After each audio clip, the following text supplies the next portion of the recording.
Good afternoon, Glendale. Welcome to the Water and Power Commission meeting on Monday, June 2nd. It's 4:03. We'll call the meeting to order. Madam Clerk, would you like to call the roll? Item 1, roll call. Before I proceed with the roll call, and for the record, Commissioner Mina will not be attending today's meeting. Commissioner Venetian. Here. Commissioner Avedian. Here. Commissioner Flanagan. Here. President Fay. Here. Our next item is item 2, consent items. 2A, approval of the May 5th, 2025 meeting minutes. I invite my colleagues to review the minutes from our most recent meeting and welcome a motion on those. I'll put forth a motion to approve. I thought they were very well done. I second that. Thank you. Item 3, GWP Commission staff comments. Before we give Mr. Mellon a chance to give us an update, I would like to welcome a new commissioner or a returning commissioner back to the dais. Would you like to say a few words? Hit your button. Thank you. I'm glad and really I appreciate that you have confidence selecting me, and I'm looking forward to serve my beautiful city. And I want to say that Water and Power has done great job. So, but always there is a way to improve because of new technologies and new ways to be more efficient.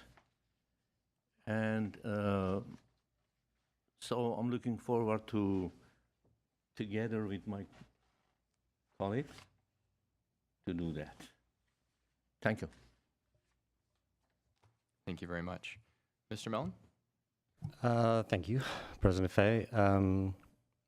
There's only been a couple updates. I believe at the last commission, in fact, President Fay, you had asked about the status of the outage in Spain and asked me to give you an update on if anything new has come of that. And unfortunately, nothing new has come of that.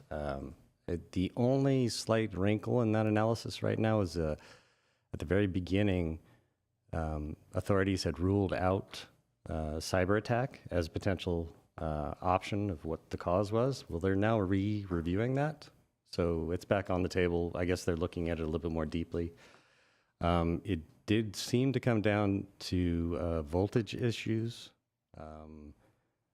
variability in the renewable resources that were online at the time, and some fluctuations, and I'll put that in quotes, fluctuations that were going on in the Spanish system at the time. So, but they haven't locked it down to any particular cause yet. Thank you for that. And I know there were some critics of renewable energy who seized on the blackout as a reason to say, oh, this is why renewable energy is not a good thing to do. I think as we get more information, we'll find that that's probably oversold a bit, but if there is some legitimate impact from over-reliance on a certain type of renewable energy or having it concentrated in one particular area. I understand the Spanish grid is rather disconnected from the rest of the European grid, and that may have been a vulnerability. But to the extent any of these things might apply to our situation, we'd love your expert opinion on it. Oh, you will have it. Thank you. Thank you. Yeah, I want to add a couple of words. When you're talking about fluctuations, actually we have two types of swings. One is on transmission lines, but recently there is new standard. It came from Europe, and IEEE adopted that. And this is about effect of fluctuations, which is like microsecond fluctuations on electronic equipment. So if required, later on, we can talk about that. Thank you. Any other fellow commissioners like to make any opening statements? Sure. I would like to mention that over the weekend, I attended the Colorado River Aqueduct tour sponsored by the MWD. It was really impressive, and it highlighted the fact, at least for me, that we live in a desert. And for those who say that the drought is over. It is not. You can clearly see the water level down on Colorado River behind the dam. So it was really impressive and educational for me. Thank you very much. All right, I think we can move on to our next item. Item number 4, oral communications. Discussion is limited to items not part of this agenda. Each speaker is allowed 5 minutes. Commission may question or respond to the speaker, but there will be no debate or decision. The general manager may refer the matter to appropriate staff or for investigation and report. President Fay, at the moment, we do not have any callers or in-person speakers. Okay, very good. And then we'll move on. Item number 5, 5A, summer readiness.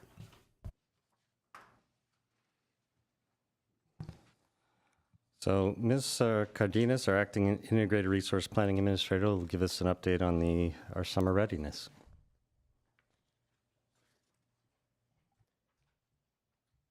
Good afternoon, Commissioners. My name is Elena Cardenas, and I'm going to give you a brief review of 2024 and an update of where we are today in meeting our load for summer. So our summer recap, this is going to be the second year of the repower where we only received 45 megawatts from Grayson. We experienced a warmer summer compared to recent years with a 345 peak load in September of last year. Titan was unavailable for about a month due to wildfires.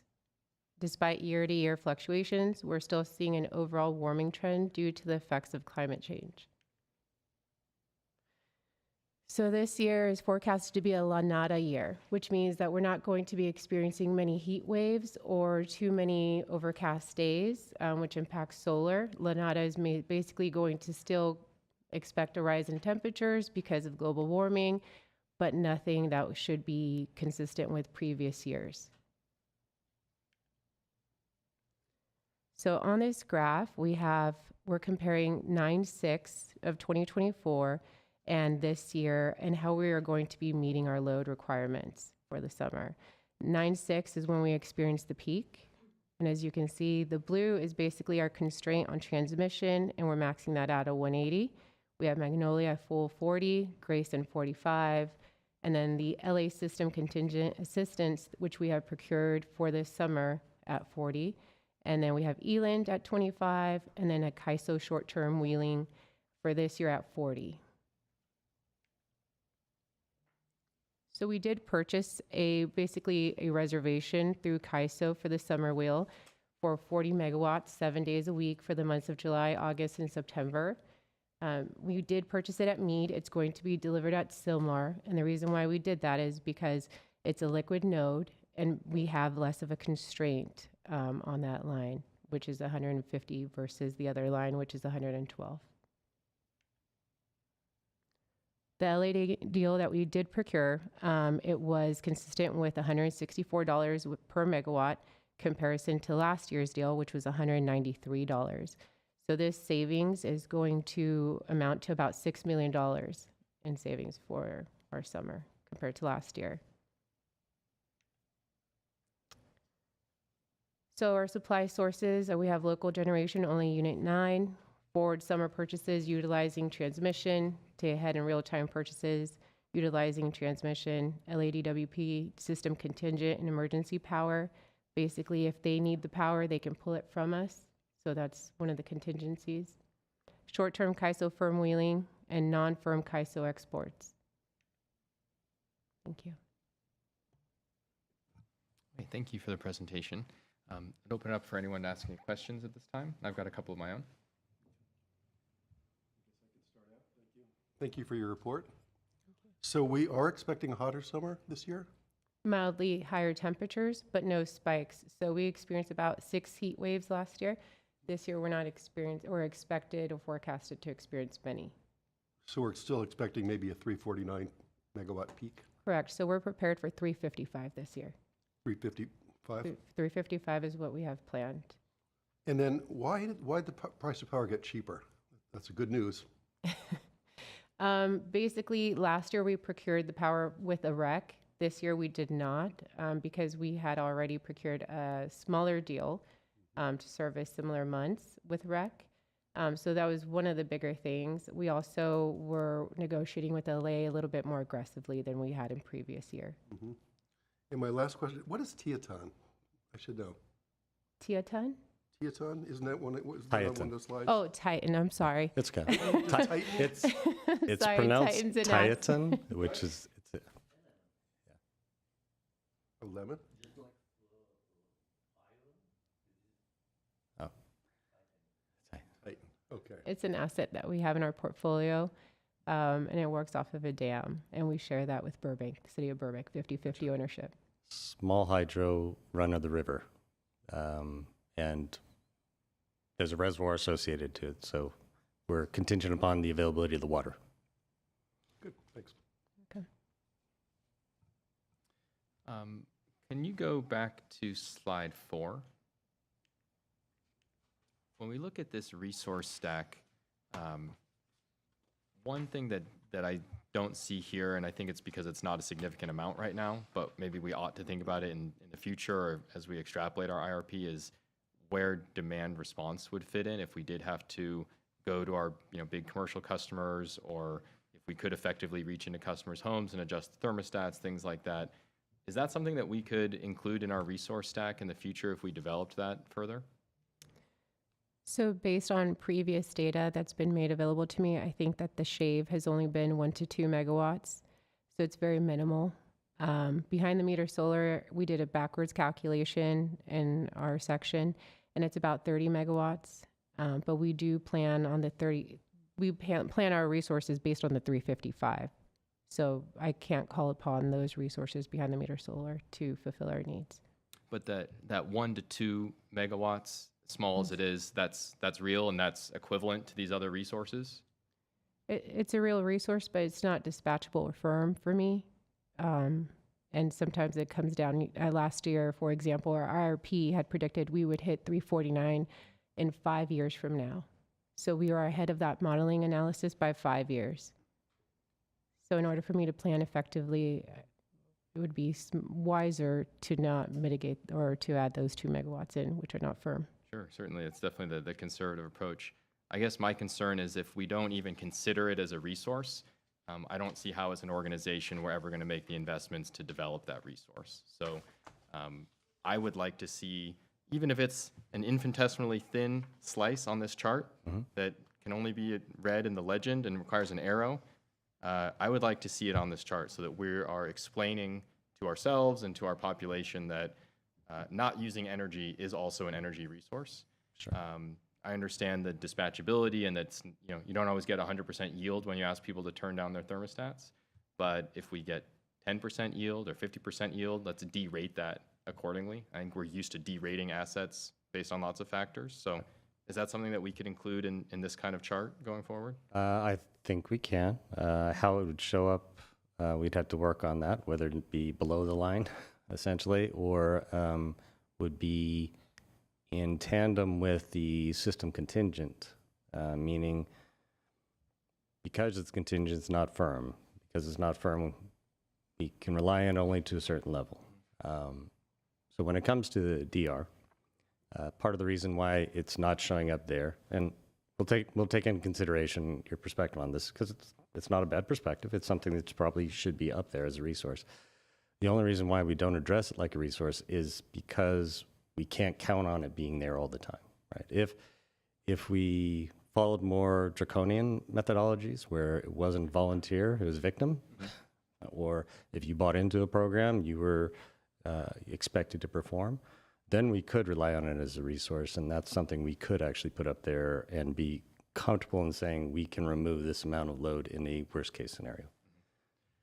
Maybe another way, and this is maybe the contingent aspect you're getting at, if we do get a surprise heat wave that kind of goes above and beyond the forecast and our demand spikes over 355, I imagine there are some things that we're planning on that go above and beyond what's on this chart, right? Those would be those kind of contingencies. Yes.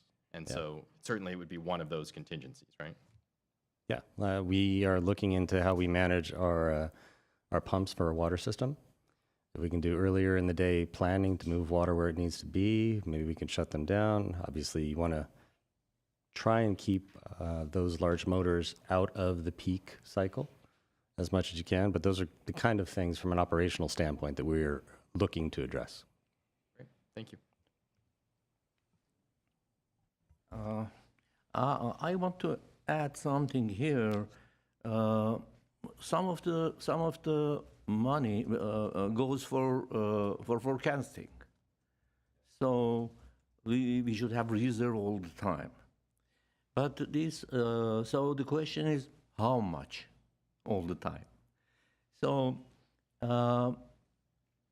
the algorithm that at this time they're using, actually we are buying power from Los Angeles, and we don't have any power to change that. But anyway, recently I was investigating what are the new ways of forecasting. And actually I found like 6 or 7 different ways, and I provided to city. So I don't know whom I sent, but there are like 6 or 7 articles that shows the new ways of forecasting, and they're trying to make it more accurate. Okay. So I was suggesting that we could call a task force to investigate that, and if it's feasible to during our negotiations with LA, to tell them, look, you can forecast this way, which is beneficial for us and other cities around us maybe. So this is one thing that I wanted to add to this forecasting thing. Well, we'd be interested in any notes you want to give us. We'll take a look. We'll actually dig into it. Thank you. I'll provide you. I have a few questions. So looking at this chart, the 180 megawatts of import capacity, net import capacity, that's not the import capacity at Airway or Kellogg, correctly? That's our transmission. That's our total transmission constraint. Okay. And how does the LA system contingent assistance differ from our interconnection agreement that we have with LA? So basically, they'll be delivering to us here at Airway. But how does it differ from the actual interconnection agreement that we have with them? You mean as far as them being our BAZA? Right. We're buying separate power. So I see. BAZA, yes. So the BAZA is basically they're our balancing authority, I'm sure as you're aware. And we can only rely on them for emergency power or certain products in the real-time market. And it comes at an expensive cost. And we must pay back. So there are certain contingencies in that we must pay back the energy in real time versus this is procured at a firm schedule and delivered at Airway. I see. So it is different than BASA. Correct. Very Alright. different. And the wheeling, CAISO short-term wheeling, is that the real-time market basically? It's basically a transmission reservation that's available to us. It's part of a bidding system in the CAISO. And then we reserve the transmission and we're able to circumvent certain constraints that we have on the right side of our map. So we will be wheeling from Meade, where it says 40 wheel on the map, all the way over to Sylmar. So on that side of the transmission, the bottleneck, we have 112 restriction versus on the PDCI, we have 150. I see. So we'll be able to maximize that line. Okay. So even though we are not part of CAISO, Correct. we're able to utilize that. Yes. Well, that's great. Regarding unit number 9, do we use that for base load usually, or when we exceed our import capacity, we use unit 9? When it's available. Yeah. We've been using it quite a bit lately. It's our only internal generation. Sometimes we put it on to have it just in case. So in that sense, maybe it is base load, but that's not the intent. It's more to bridge the gap. I see. And final question, what is ELAND? It's solar with battery. contract? Yes. So we have a share in the project with the LADWP. but they're the operating agent, so they get to dispatch and such and operate as they see fit. They do provide us a schedule, and then we react to that schedule on the day ahead. Actually, I have one more question. This is great for our basically power management side, power supply side. How about our distribution system? Are we ready for summer? I believe so. Definitely. Any issues with distribution transformers, supply chain issues, shortages? At this point, no. I think so. There was a time when we were having issues getting transformers. We did some bulk orders, and I think that came back at us with vengeance because we got them all in, and then we had to figure out where to put them. So I think we're actually in good standing right now as far as the distribution transformers. Now we just need to move them out and get them on the poles. Thank you. Those transformers are more likely to fail on very hot days, right? Both as a function of their overload and the ambient temperature stresses them out as well. Is that right? Right, and their age. So the longer they've been out there, the more likely, and the amount of cycles they see, the more likely they're going to fail. Do we have the ability to monitor those with any kind of predictive analytics, or do we wait for them to blow, or how do we kind of manage that? No, we do monitor them. In fact, our electrical services team goes out of the way to track. It's like asset management, right? You're looking at the transformers, when we bought it, when we installed it, the kind of energy flows it's seeing, and there's a little bit of predictive maintenance in that methodology. I can't say that it's a perfect method. There's always ways to improve. And so we're looking at better ways to do it. We are looking at different types of asset management platforms, ways we can gather more data and pull into our system and refine our predictive analytics. Is there a summer readiness kind of task or set of tasks or checklist we do related to those transformers as we get into the hotter months? Our Energy Control Center does monitor overloaded circuits from last year, and there are basically analytics that are done to see if we can move load around in preparation for this next summer coming up. That's all normal operational things. We're trying to maintain system stability, so we're always looking for kind of levelizing the load wherever we can.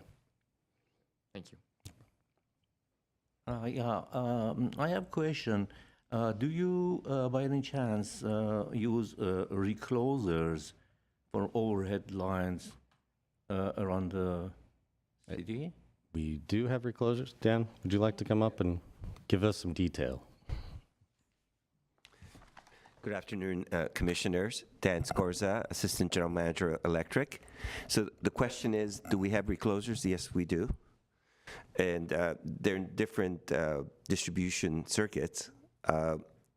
Was there a particular one, or what was the question? My question is, how you set that? You set it in one strike or two during the wind? And what is the duration that this is more technical question, but Yeah. if you answer, it is good for everybody. Yeah, I mean, for the wind events, they're disabled. So we do disable them for wind events so that we won't restart if a fault happens. But when there is no wind event, they have restarts. We also have restarts set in the substations. So the substation feeder will restart as well. But when there's wind events, we disable those. That's good. And then when there's a fault, we go and then inspect our lines before we restart them. So that's what the question Yeah. will Thank give you you an very answer. much. Thank you. Thank you. Thank you. Any other comments on the summer readiness presentation? Okay, great. Thank you. Our next item is 5E, Wildfire Mitigation Plan Update. And that Mr. Scorza, our AGM Electrical Engineering, is going to present wildfire mitigation. Good afternoon, Commissioners. You guys can hear me, right? Yeah. So in general, I'm going to go over the wildfire mitigation plan update that we had presented to the City Council in May 20th, and it was approved by the City Council. So an electric utility wildfire mitigation plan covers the strategies to reduce risk of wildfires caused by electrical equipment and infrastructure. Key components include risk assessment, infrastructure hardening, situational awareness, operational practices, vegetation management, and also we highlight the utilities' progress in this endeavor. We also work very closely with the Glendale Fire Department in all our planning efforts, for example, access to areas where there is infrastructure, our compliance to fire code. Daily on the streets of Glendale, we work with the fire department. There are some instances where there may be a fire at a structure. They also ask, fire department may ask us to de-energize lines around those areas so that they can fight the fires without the danger of electrocution to personnel responding to the fire. In the development of this wildfire mitigation plan, we work very closely with the fire department. And we also use the Glendale Fire Department's vegetation management program for all properties that have high fire risk zones. So as we go into our slides, we move forward.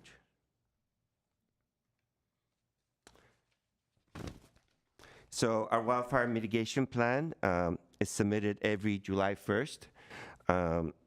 It's updated annually. The latest one is in 2025, which is the current one. There's a major revision every 3 years. The last one occurred in 2023. The next one will occur in 2026. It limits the likelihood of ignition and limits the spread of localized fires into a wildfire. Let's move forward. The California Public Utilities Commission identifies 3 high fire threat areas. First one is high hazard zone, Tier 1. Tier 2 is an elevated wildfire risk zone. Tier 3 is extreme wildfire risk zones. GWP uses the CPUC threat map for our wildfire mitigation plan. And as of March 2025, CAL FIRE published a new hazard severity zone threat map. The CPUC has not adopted that map as of yet. The city also uses the Glendale City Fire Department's robust vegetation management program, which requires homeowners to clear or manage hazardous vegetation within 100 feet of structures or homes. So move forward. Here's a picture of the CPUC fire threat map. It kind of shows the area. It talks about where we have our risks. Kind of shows Glendale in the different tier zones. And you can see there's some tier 2 to tier 3 zones within Glendale.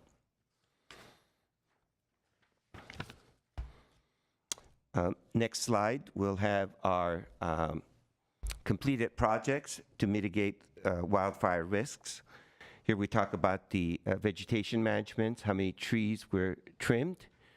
Specifically also, we show what we did in the tier 2, tier 3 zones, and then citywide. Poles replaced, transformers, and also we have an extensive inspection program where we go through our system to identify and find any issues with our infrastructure. And so they're all listed in this table. And then just as a note, most new installations are all underground unless doing so is cost prohibitive or otherwise unfeasible. So all customers currently that are putting in systems, it's mostly underground. So the question always comes up, why don't you just underground? It's expensive, but all new infrastructure for customers are mostly underground. So it takes that into account. Preventative strategies, we have our GWP's vegetation management program. GWP also patrols encompass inspection of vegetation intrusion and the condition of overhead equipment. So not only do we do just the vegetation management, we also look at the poles and the equipment in the area where we do vegetation management. As part of our 4 to 12 kV conversion that we're doing, one of the things, the benefits there is that it increases the conductor spacing. Because we're going from 4 to 12 kV, you have a greater area between the conductors. Where we can, we increase using covered conductors and underground where possible. We're implementing new technologies such as Fuse Saver, which uses fuses that do not send the fuse portion into the ground. It opens it up without having a hot metal piece come out that is used for fusing, so the fuse doesn't fall off. We also use falling conductor detection. This is a new technology that we use on our subtransmission line. If for any reason the conductor were to break, it would de-energize the line before the conductor would touch the ground, so therefore you wouldn't get a spark into the ground.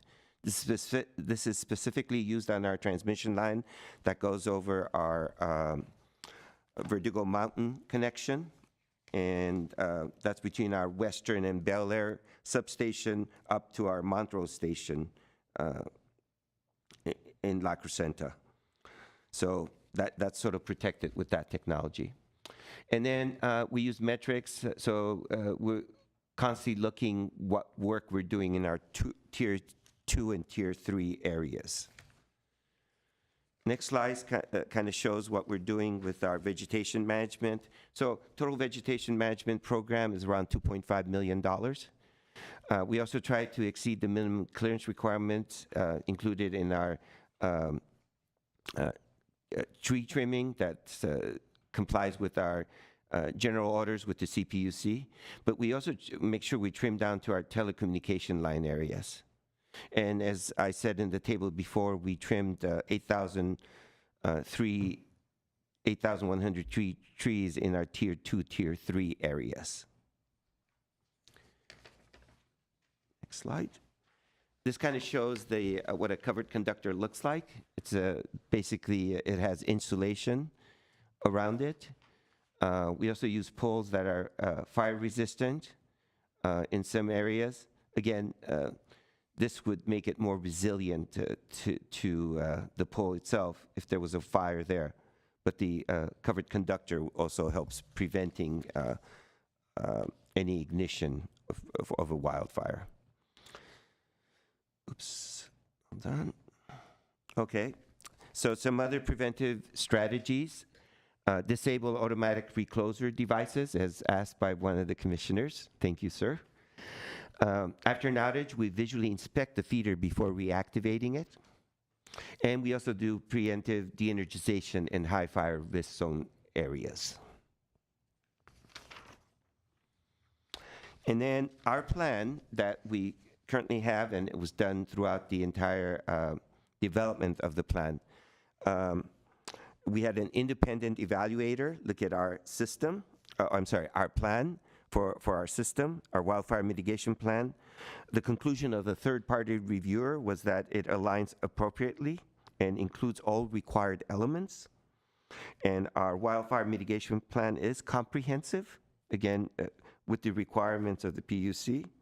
And then we'll be preparing a new comprehensive wildfire mitigation plan for 2026.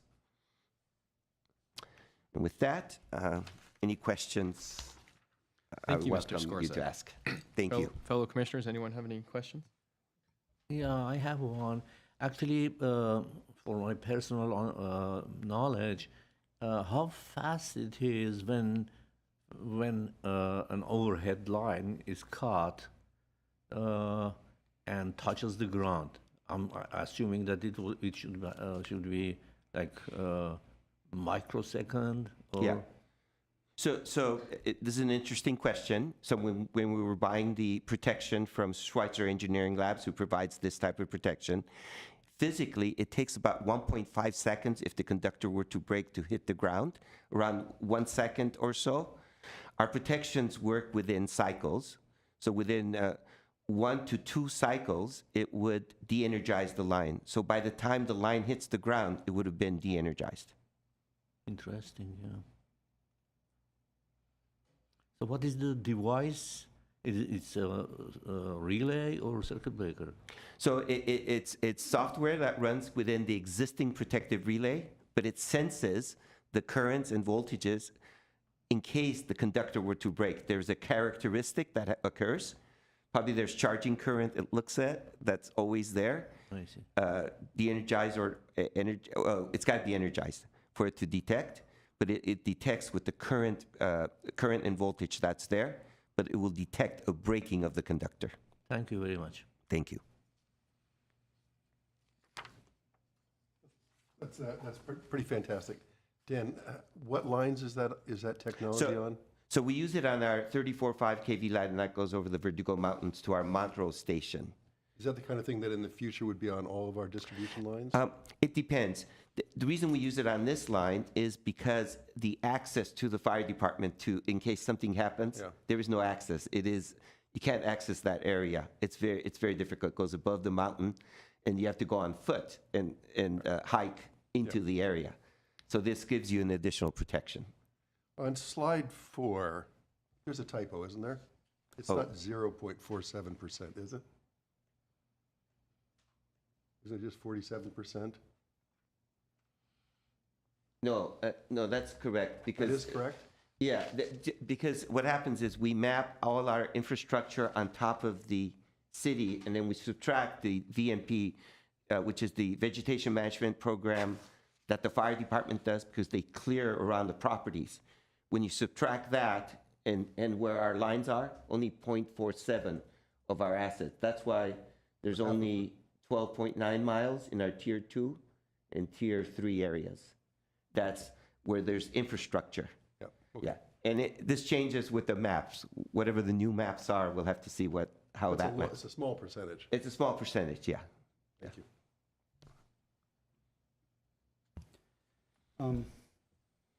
Dan, a couple of questions.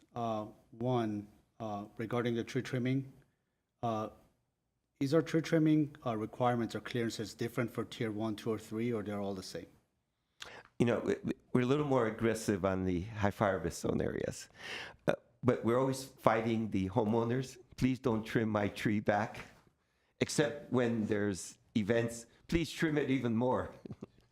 It's a little bit tough, but we do try to go down to the communication level. And on the sides, you know, anywhere from 4 to 10 feet, we try to clear it. But we get a lot of pushback from people saying, don't cut my tree. You know, that's the problem we have, so. And is that requirement spelled out in our wildfire mitigation plan as far as the cutbacks? We do talk about the distances in there, in the actual plan, which is online. I see. It has the distances that we cut to. Okay. And staying on the tree trimming subject, what is our tree trimming cycle for the entire city? And is it different for tier 2 or 3 areas? Yeah, so normally, originally it was 2 years. We went to 1.5 years. And now we're contemplating on tier 2, tier 3, once a year. Okay. So we're trying to make sure we're earlier. We may even in maybe real high fire risk zones, we may go there 6 months. But we look at the type of trees that's in the area. So it just depends on the locations. But it's pretty aggressive. Yeah. That's why we have a good budget, and our contractor is really good. So, yeah.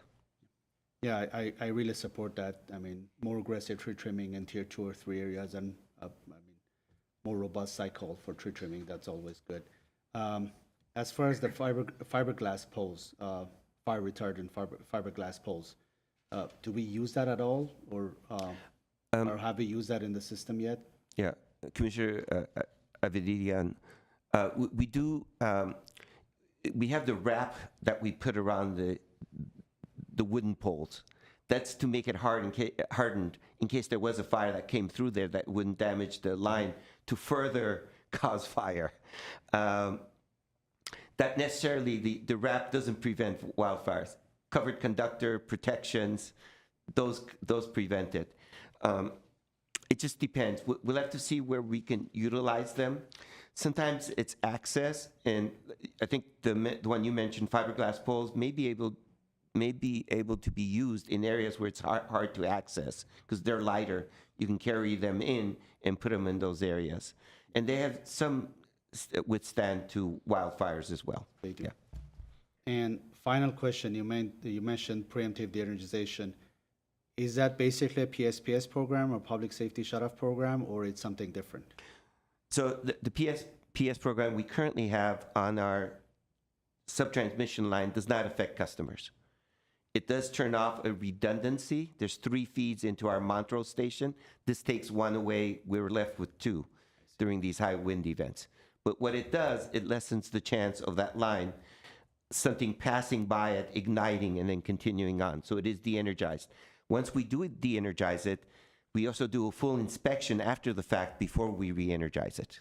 So that impacts the Bel Air Montrose line? That's right. Yeah, All right. and it is just, again, it's a redundant feed to our northern part of Glendale. So that preemptive de-energization does not impact distribution feeders, No. correct? Are you guys contemplating on developing a PSPS program or We are similar to what Edison has, for example? Yeah, so we are looking into that. We're looking at sectionalizing some of our feeders. One of the issues we had was there was questions about de-energizing certain feeder, but it also fed the fire department, police department radio repeaters. They were on the same feeder on the top of the mountain. So if we de-energized that, we were de-energizing first responders. So it was a tough call. That's why we kind of have to redesign our circuits so that we can isolate portions, and that's something we're looking at. And then even to take it further, this might be a good candidate to have some covered conductors in some of these areas. So we're looking at that as well. And just to follow up on the previous question, you mentioned if we de-energize the subtransmission line, Bel Air Montrose line, you do inspect. So is the inspection done by helicopter, or how would you inspect the line before? In these areas, there are access roads, not to actually touch the tower, but you can see the entire path. So you can actually drive those. So we have it inspected. Have we done that? Yes, we've done it, yeah. Before we re-energize it. It takes a few hours just to make sure that nothing's fallen on the line, there's nothing there before we re-energize it. Yeah. Thank you. Have there been any fires caused by GWP equipment in the last few years? So fires, not directly by equipment, there's been instances where a Mylar balloon has fallen into the line and then fallen on the ground. So it may have caused a fire then, Okay. but not equipment causing a fire by itself. Okay, good. It seems like an important statistic to keep in mind here. Yes. So I think there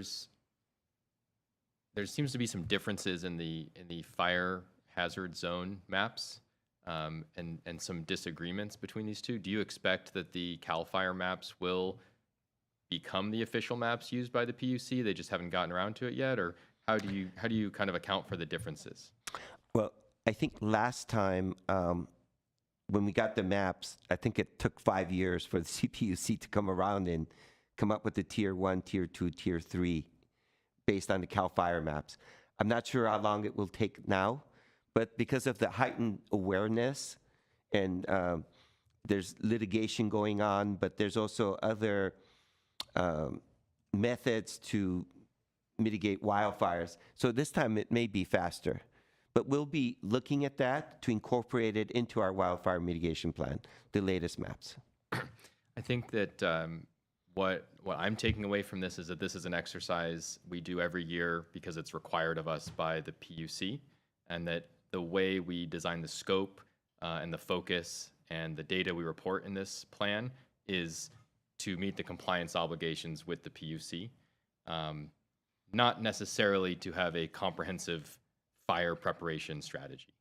And I think that's fine. That's the mandate that you've been given and we've been given. But I think in light of the fires earlier this year, we need to think a little bit bigger. And we need to make sure we're not just checking the box for PUC every year and every 3 years, that we have a plan that will actually save lives and save property, because the best box checking plan is not going to do anything in a really bad event. So I think we need to start using the newer maps that were informed by fire science from CAL FIRE starting next year. I understand we have a larger revision planned in 2026. So I would like to suggest that even if it takes a little extra money for the consultant and the GIS wizards to look at it, that we start using the CAL FIRE maps in the upcoming cycle. I know my neighborhood was not in any kind of fire hazard zone. And when I did the diligence, when I purchased my house, that gave me some comfort. But despite the hills not moving at all and the winds not changing in a couple of years, I'm now in the highest severity fire zone because of the way the mapping was done. That changes my neighborhood's exposure to brush clearance requirements and all kinds of things. So I think there's, just because we didn't know that risk, the line wasn't on the map in the right spot, it didn't change the fact that that is actually a very risky part of Glendale. So I would like us to start looking at those areas where there was a difference between the PUC map and the CAL FIRE map, and start adapting our own data reporting and tree trimming frequencies and things like that, so that we are serving the newer, and I assume more accurate CAL FIRE high fire severity zone. Is that something that you think we could accommodate in the next revision? So, President Fay, it's something we're looking at. As I mentioned before, one of the things we're looking at is better sectionalization of our distribution lines, but also looking at using covered conductors in some of these areas that are higher risk zones. Also, vegetation management, we want to become more aggressive. So we are sort of going ahead of what is required so that we can make sure that our service territory is protected and the risk is minimized. So we do follow what we're given to follow, but we do go ahead. So like the protections that we're putting in there that would detect the line breaking. The other thing is that wherever possible, we'll be undergrounding, but covered conductor is something we're looking at for the neighborhoods. So I understand the specific kind of mitigation techniques that we use, but I'm thinking more from a planning perspective, that what I would like your commitment or your consideration of is that for the next year's cycle, when we have to renew this, that we don't just follow the minimum CPUC requirements of looking at the tier 3 and tier 2 zones, but we look at the actual risk from the CAL FIRE maps, which are more modern and more up to date, and that if we need to apply those techniques in an area that is a very high fire risk zone per CAL FIRE, but is not on the map at all per CPUC, that we will start incorporating that into our work. Does that make sense? yeah, that makes sense. Thank you. Yeah, and again, what it will be is we would see a financial impact as well, because there'll be more And money spent on I this. think we will need to budget for that as an organization, because I don't have the maps all right in front of me, but I think there are probably tens of thousands more residents of Glendale that are now included in some kind of fire zone that did not have any kind of fire requirements, a couple months ago. Yeah. I think Scott wants to say something. Yes. So, President Fay, the considerations associated with the new map are extensive. And there are quite a few people who have been surprised across California who were nowhere close. Yes, I myself am one of them also, by the new map. I think in alignment with the information that's provided on this new map should come more education about what about that area made it necessary to move it into a high-risk zone. Right? And I think CAL FIRE is working on how they're handing out that message, why these areas are moved into those new zones now, what makes them risk exposure, or have their risk exposure so high. And that's one of the things I think we have to work out over the next year. Will we consider the map? Absolutely. I mean, it would be foolish for us not to consider the information that's being provided and see what that means to our customers and our potential, right? Obviously, the best prevention is to never start a fire in the first place. So we're going to do everything we can to make sure we don't do that first. Second is about what happens when a fire starts. It's not necessarily ours. What is the impact to our customer base, especially when we know how critical power is to all things now. So we do have to plan around those kind of scenarios. And it would also be very intelligent for us to kind of lay out map out a plan that has dollars associated to it, what we are willing to take care of right now, what we can be willing to do moving forward. But that also means we have to do a very aggressive risk assessment of our own. And from the risk assessment, that would give us the information we need to be able to move forward, get the low-hanging fruit, and keep going into the high-risk areas. So I think that's kind of where we're headed over the next year. I don't think the fire risk is going down. So this is the world we live in, so we have to prepare for it. Yeah, thank you. I appreciate that commitment to considering the different maps. And then kind of to follow up on what you said, this plan and per the PUC requirements is focused on making sure we don't start fires, right? There is a whole nother category of fire risk exposure we have, which are fires started by somebody else, Right. for whatever reason, arson, Edison, whatever. And that's not part of this scope at all, it seems. Is that correct? It is not directly part of the scope of this mitigation plan, no, but it is a consideration we take on ourselves every day. Can we figure out the right way to document and memorialize that kind of preparedness strategy, whether it means expanding the scope of this existing annual process with triannual overhauls, and there's an appendix of things that aren't required by the PUC, but we think as citizens, are a good idea to be prepared? Or should we have a separate process that's maybe led by the fire department and we contribute to it? How do you see that happening? I definitely see it as a collaborative approach. GWP working with fire, working with the county, working with our neighboring utilities, and that might even include Southern California Edison, just having a deeper understanding of how they're handling their fire mitigation plans. I think if we understand their plans better, we'll understand what our exposure really is also, even to their systems. But the preventative nature of these plans, the concept of how we're going to handle brush growth, we talk about vegetation and almost everyone thinks of trees. But some of the driest area out there is not in the trees, it's on the ground, right? And the reason why the fires travel so fast is because it goes right across the ground on that dry brush. There is some consideration we have to give to that and the conversation about, how do we maintain the environment that we love here, right? So there is if you're cutting back brush that is natural, we might be stepping on toes for people who don't want the scenery taken away, right? Or how deeply into the hills should we cut back for safety? And how much work should we put into making it comfortable for people who live here, but taking away from animals in the environment? So, and I'm not proposing I'm going to step into that and say what the right thing to do is, but I can say from the utilities perspective what we think we can do. Okay.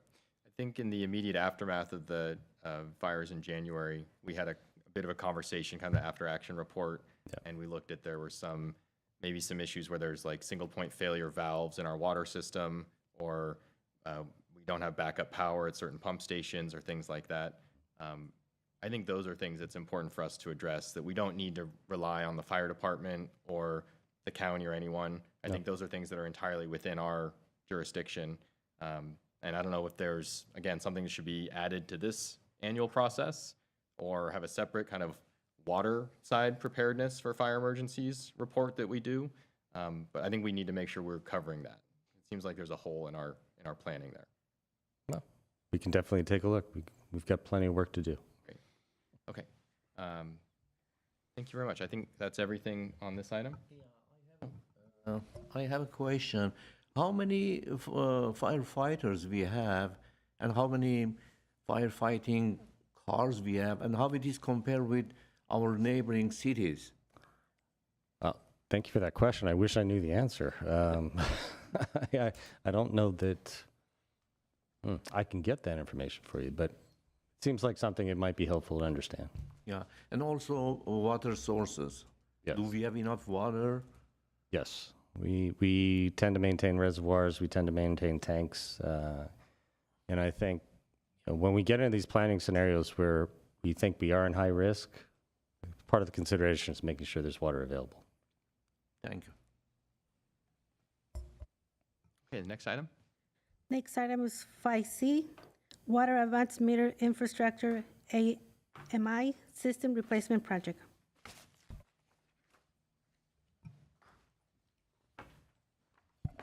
Good evening, Commissioners, and welcome, Commissioner Venetian. I look forward to working with you. My name is Chizma Bigolu, Assistant General Manager of Water.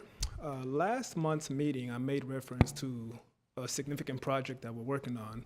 That is the AMI replacement, Advanced Metering Infrastructure. Just a bit of background, in 2009, Glendale was the first utility to fully integrate the AMI system for both its water and electric meters. And so that's about 35,000 water meters and about 90,000 electric meters. These meters generally have about a 12 to 15-year life cycle, and so it's about that time. And so we are in the process of replacing those meters. We have released the RFP to solicit bids from consultants. And so today we have the full report as requested by your commission, and we have our senior IT application analyst, Giancarlo, to provide that report for you. Thank you. Thank you, Chisholm. Good afternoon, President Fay, members of the commission. Like Chisholm said, this is a presentation that we brought to the City Council on May 6th. It covers the replacement of the water AMI infrastructure. Prior to getting to some of those action items that we brought up, just a quick overview on what AMI is. So AMI is it combines smart meters, communication networks, and data management software to enable two-way communication between the utility and its customers. Data is collected by attaching a communication module or endpoint to the meter, which then reports usage, alarms, and other data back to the network. There are many benefits to AMIs. Some of them include improving efficiency.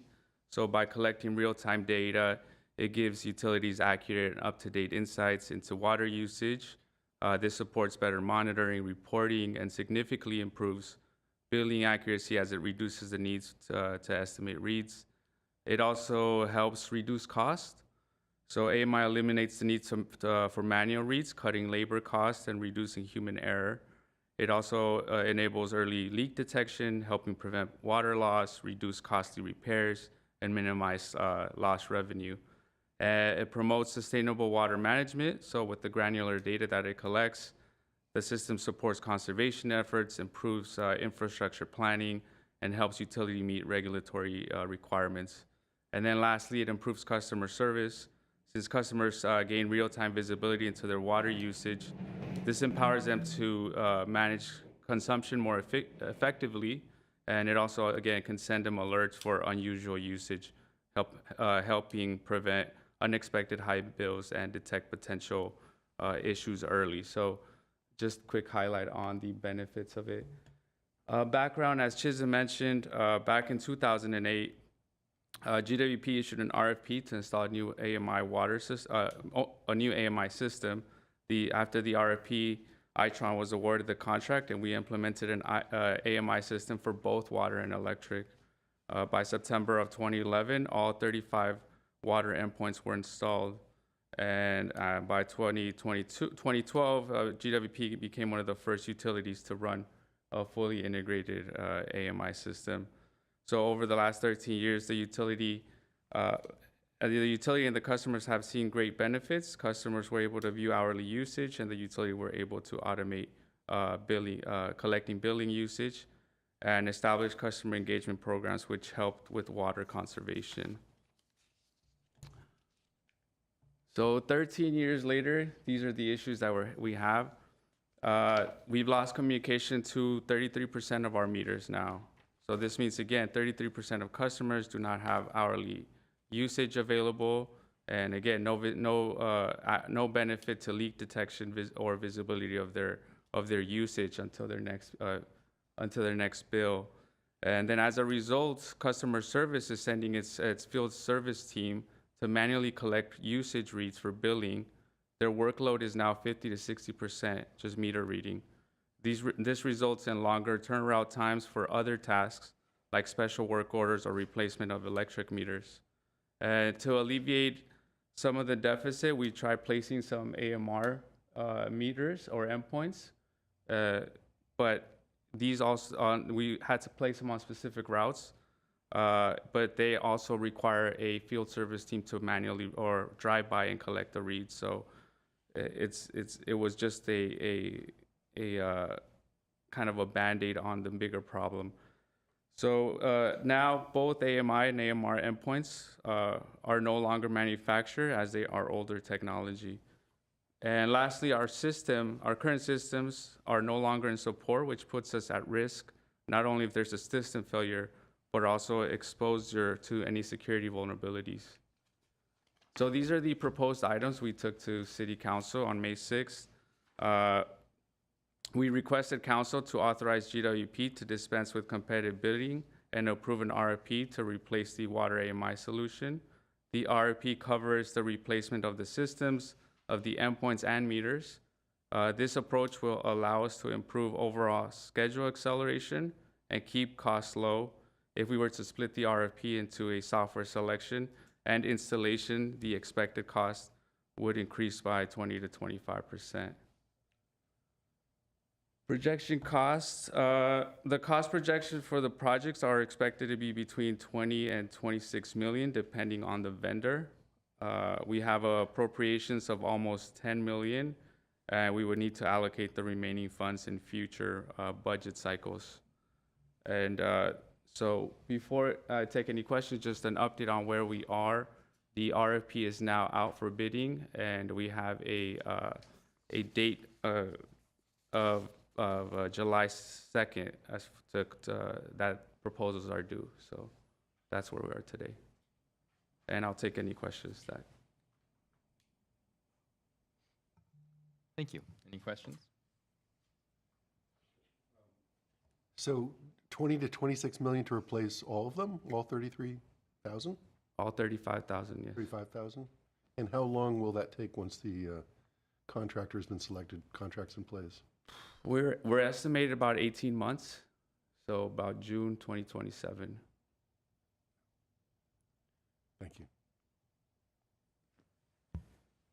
Yeah, thank you for that presentation. I think it is important to replace those meters. Probably they reached the end of basically life cycle already. Couple of questions. I mean, I know I'm new to the commission, but shouldn't these items come to the commission first before they're presented to City Council? Thank you for that question. It has been in the past not a practice necessarily to take things to the commission to seek endorsement. I'm working to change that. So that's why you're seeing more things coming to commission, seeking your endorsement, and then we take it to council for approval. Thank you. No problem. And related to the support, you mentioned that we're out of support. So does that include just water meters or the entire AMI system? It's just the endpoints. The endpoints, the actual communication module on the meter, that's out of support. And then our applications, our system applications. The head ends and... Head ends, yeah. Oh, they're out of support as well? They're out of support, yes. So that does impact electrical meters as well? No, it's just water. Electrical is okay. There were two different systems.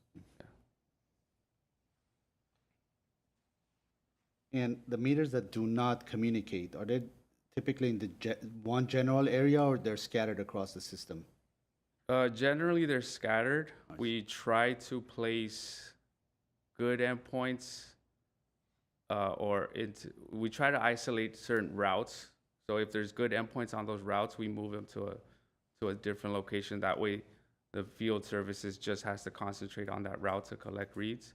But if they're part of a conservation program like Water Smart or any of these programs that we have, we do place a AMI meter or an AMR endpoint, on those. And final question, what is the scope of that RFP? I know you mentioned it's going to be the alternate project delivery method. I'm assuming that's a design kind of a build, like a turnkey kind of a project. Is my assumption correct? Yeah, so it's to replace all meters, and then the software, so it includes project management, customer engagement, so yeah. Okay. Is there any design included in that, or just identifying the meters that need to be, type of meter that we need to purchase and installation and everything else Yeah, required? so I can chime in on that. So in regards to your first question, as far as the alternative project delivery method, this is just a method in which the designer actually works hand in hand with the contractor. And it's just much more efficient in ensuring that we don't have any change orders. But also, it's typical for these types of complex projects. And so, yes, to your second question, there is a design component as well. And so that is what the manufacturer, the consultant, will be working with the contractor, the installer, to design. Thank you. To follow up on that, so we will be hiring a consultant who will be a prime, and their team will include manufacturers of meter reading hardware and software vendors and all of them working together. That's the idea? That is correct. And so what we call it is DBE, sort of a design bid entity. And so it's just necessarily it's a team. So you don't have one prime. So the contractor will team or will partner with the consultant as an entity. One bit of advice from my experience on the other side of these transactions with local government is often the kind of companies that are good at making equipment are very bad at making software. So I would say make sure we don't get trapped because there's some incumbent vendor who makes the most accurate or reliable meter, but they have a really ugly software interface that we end up having to expose our customers to, or that you guys are stuck wrestling with for a decade. So even if we have to get separate ones, I would encourage either requirements or evaluation based on open APIs and data access so that whatever format this data comes out, we can use it in ways that are future-proof and can adapt to whatever the next set of requirements. Seems like this is something we're replacing every 10 or 15 years. A lot's going to change on the software and data side in that period. Precisely. And that is, we have a very specific RFP package that we put out. And one of the key requirements was to have that backward compatibility. So in about 10 years, let's say the software is no longer working, it is up to that design bid entity to replace it as opposed to just leaving it idle. Great. And is remote shutoff ever a capability that's considered in these kinds of projects? Remote shutoff, generally speaking, not for these types of meters. That's generally for our valves. But it will alert the homeowner or the customer if there's any type of leak. But I don't know that it can remotely shut them off, no. I know that one of the issues that came out at least in the Palisades fire after action report, is that there was a lot of system pressure loss in the water system because a lot of people's houses burned down and their water pipes were just spewing water. Right. I don't know that it would have made a difference, or if it would make a difference here, or if we have another way to solve that problem, but it did seem like one of those, like, oh, shoot, you know. Yeah. Is that something that we can control maybe at like a neighborhood level or a different level in the system? Yeah, we can certainly look into that. I know, to my sense, President Fay, these meters, these AMIs, they don't come with any type of actuators to allow you to remotely control or shut off these meters. But yeah, that is something that we can certainly look at as part of when we're reviewing this package. Okay, great. Thank you. Yeah. Anything else? I just wanted to follow up on the electric meters. You said that we don't have a problem with the electric AMI. Will we sometime soon? Yeah, they're at the same lifespan at these, but Right. as the water, but yeah, we expect to have issues soon. So what is I know you're in the water side, but what's our plan for the electric AMI? We are meters? looking at it right now. We're looking at what it's going to take to have us move into the arena of an RFP and looking through the whole process. We're doing system assessment. In fact, I've already been having the conversation about getting ready for the electric AMI change out. One of the things that we're looking at on the water side is, can we use the same head-end solution for both? But we don't want to pigeonhole ourselves. That's a way to kind of make things a little bit simpler to manage. So a lot of the information we're going to get from water will give us insight in how well we can transition to electric and get that work done. And I assume it's going to be 3 times the cost. Possibly. It needs to be budgeted for. Yeah. Okay, thank you. Okay, I think that's it for 5C. Thank you very much. Next item is 6 action items. 6A, GWP Commission elections for president and secretary. So on this one, I know we have a number of new members of our commission, one of whom is not here today. I wanted to get the pulse of my fellow commissioners, how you would feel about postponing this until we had everybody present, and maybe all of our new commissioners have another month of experience under their belt. Any opposition to that? So I have one opposition. Please. Part of the request was that the commission would review and/or endorse, and tomorrow we are going, actually it's going to be Wednesday, we go back on the budget session and we introduce to council, and we'll be seeking approval of the programs in their entirety. So if we're to come back in a month, actually be coming back in 2 months, because July we're off, that would, I mean, you would get some insight, but there would be no benefit in any endorsement from the commission. I was speaking just about the selection of officers for this commission. Oh, I'm sorry. Did And I mishear that? I would presume that we would just Sorry about that. continue with our current slate, although I guess Commissioner Lowry had a role. I think he was the secretary, and he's no longer here, but I'll be here, so I don't know that we need a number 2, but so I don't know if there are any procedural issues or otherwise. President Fay, commission members, the commission could just continue the matter to the next regularly scheduled GWP commission meeting. If the commission so desires, the commission could temporarily elect the secretary to fill that position between now and then. It's totally up to the commission, very flexible, whatever the commission desires. Well, unless there's any opposition, I'd suggest that we postpone this or continue this item till the next regular meeting. Okay, so then 6B, please.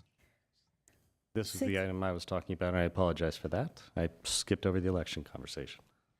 Item 6B, Clean Energy Program Plan funded by the PVC program and the Low Carbon Fuel Standard, LCFS, for fiscal years 2025-2026 and 2026-2027, with the motion recommending the City Council to adopt the Public Benefits Program and Low Carbon Fuel Standards Program for fiscal year 2025-2026 and 2026-2027.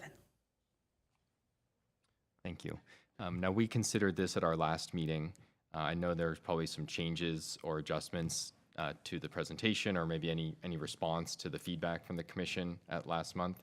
Maybe that could be the focus of your presentation now, is on what's changed or what's different, and then we can consider that. Sounds good. Good evening, Commission members and President Fay. My name is Ruzan Soloyan, Clean Energy Officer, and today we are back to present Clean Energy Programs Plan funded by the Public Benefit Charge and Low Carbon Fuel Standard. During the last Commission meeting, we received valuable feedback, and we've used the feedback to strengthen our presentation. And this updated presentation specifically focuses on strategic alignment of our programs with departmental goals, past performance of programs, and also how we will be spending public benefit fund, public benefit charge funds for various programs over the next 2 years.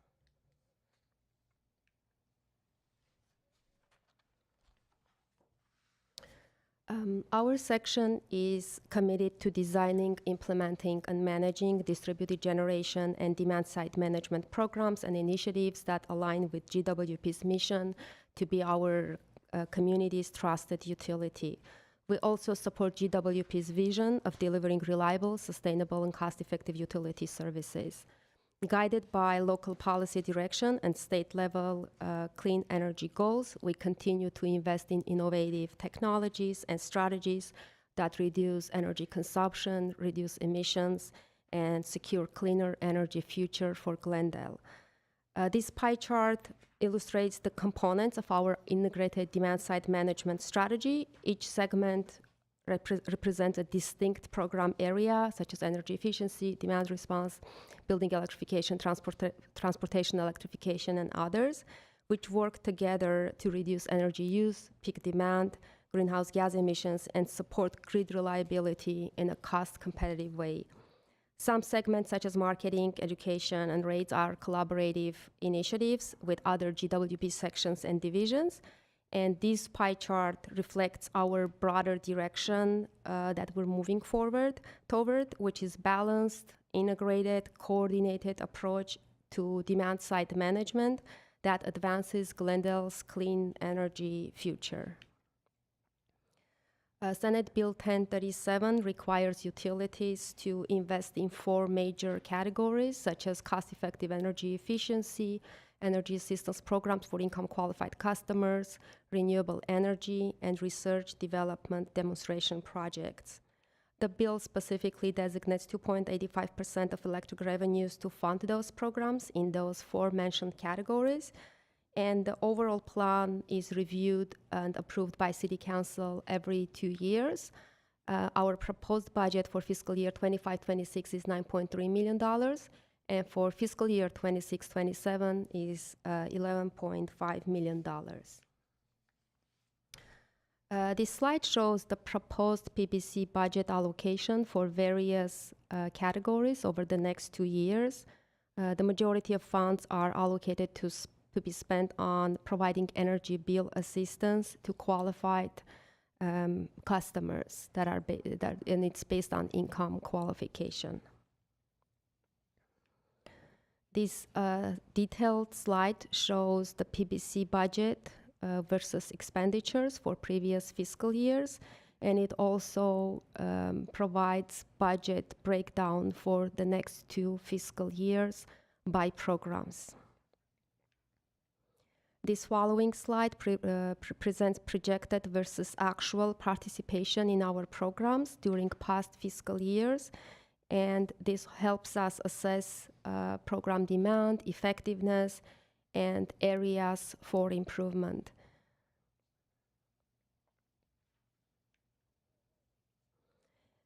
AB 2021 added to the energy efficiency policies by requiring establishment of 10-year energy efficiency targets every 4 years to facilitate the development and implementation of energy efficiency programs and to help identify future potential savings opportunities.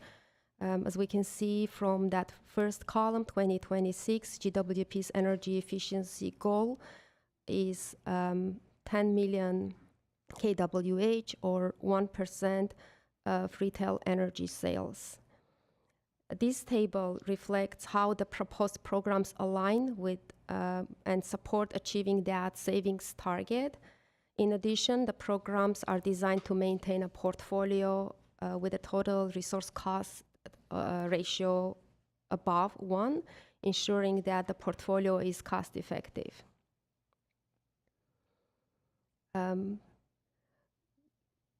In 25-26 projected column, savings column, we can see like it's 10 million kWh projected savings, and that aligns with the annual goal of 1%. In summary, our 2-year clean energy programs plan is designed to achieve measurable, sustainable outcomes. Our programs are projected to deliver a TRC ratio that is above 1, ensuring that our portfolio is cost effective. We're also on track to achieve our 1% annual savings goal, aligning with policy drivers. And finally, our portfolio of programs is built to offer diverse programs and initiatives to all customers in Glendale, empowering them to reduce consumption and actively support decarbonization goals. The rest of the slides include all the individual programs that we presented during the previous commission meeting. If you have any questions about any specific programs, we are here to answer your questions. Otherwise, we are asking for your endorsement to ask for City Council to approve the 2-year plan. Thank you. Great. Thank you for the update presentation. Colleagues, anyone have questions? I know you weren't here the last time, so this may be the first. If you want to get an overview of or anything else. Ted, would you like to? Sure. Thank you for providing us with a lot more detail. I think it's fair to say that nothing changed, though, in terms of programs or budgets or anything from your last presentation, right? We added some additional information. Specifically, so for example, for rebated technologies, we added ranges for market prices to under rebate amounts. That's one of the changes that we made. Other than that, we moved leaf blowers from public benefit charge funded programs to LCFS funded programs. That's another change. Other than that, same with water conservation measures. We added market prices to those. The intent being on the market prices to give you a frame of reference, what it would cost to go buy those pieces of equipment or any of these appliances in the market now, and compare that to what we're providing for incentives. Yep. I guess I just have an overall comment, and it reflects my career. I spent at least 20 years of my career in the world of energy efficiency and consulting for utilities and working at Rocky Mountain Institute and traveling around the world and promoting energy efficiency. So I've done a lot with energy efficiency, and my just general view is that we don't have a particularly robust program. We've got a lot of rebates, and that's great. We're covering a lot of bases, but it doesn't feel, I'm not proud of our utility in terms of being a leader in the world of demand-side management.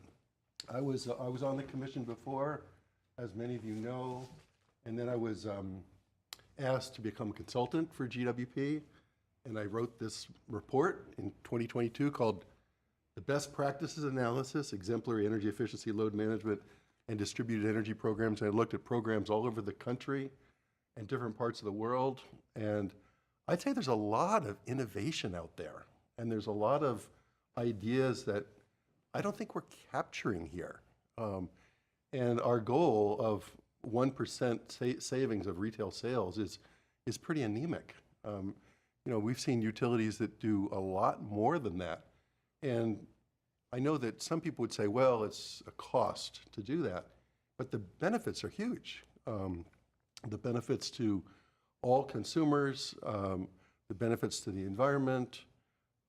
So I very much want to go on the record as saying that I don't think we're doing nearly enough in this area. I am concerned that we don't do much with business services, and I think we've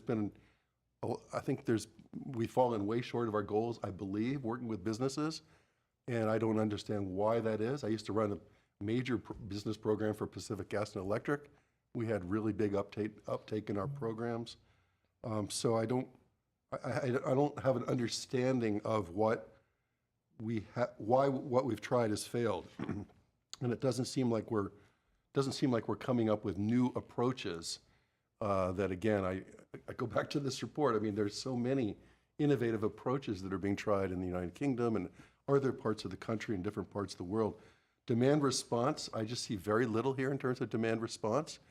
President Fay, brought this up. I used to run a demand response program for Pacific Gas and Electric.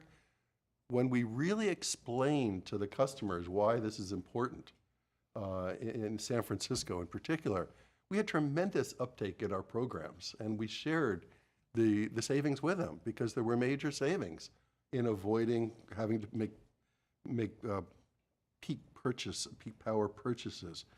The R&D, we've talked about this. I think it was President Fay, you brought this up last month. We're not spending any of our PVC monies on R&D. I am a huge fan, as I mentioned last month, of vehicle-to-grid integration, which has tremendous potential for our utility. I drive a Chevy Bolt. We also have a Tesla in the family. Each car, 65, 75 kilowatt hours of energy in our batteries. We can discharge, each car can discharge at least 7 kW with our chargers. 10 of those cars put together is 70 kW. If we had 10,000 EVs hooked up, which is not unlikely that we would have 10,000 EVs in Glendale shortly, that's 70 megawatts of capacity. And that's 70 megawatts over 10 hours. which is way more than we probably need to ride through these peak periods. So there are really interesting programs with vehicle-to-grid integration, and I see we've got $150,000 in a planning budget. But I was arguing years ago that we should be a early adopter of vehicle-to-grid integration. We should be a pilot program. We should have had a pilot program years ago. And again, we would have, I think, tens of megawatts of dispatchable capacity. And I must say, as an EV driver, I'd be happy to share the battery power in my car in order to lower our needs for peak power. And again, buying peak power is hugely expensive. And so if we can draw on consumers, that's going to make a big difference.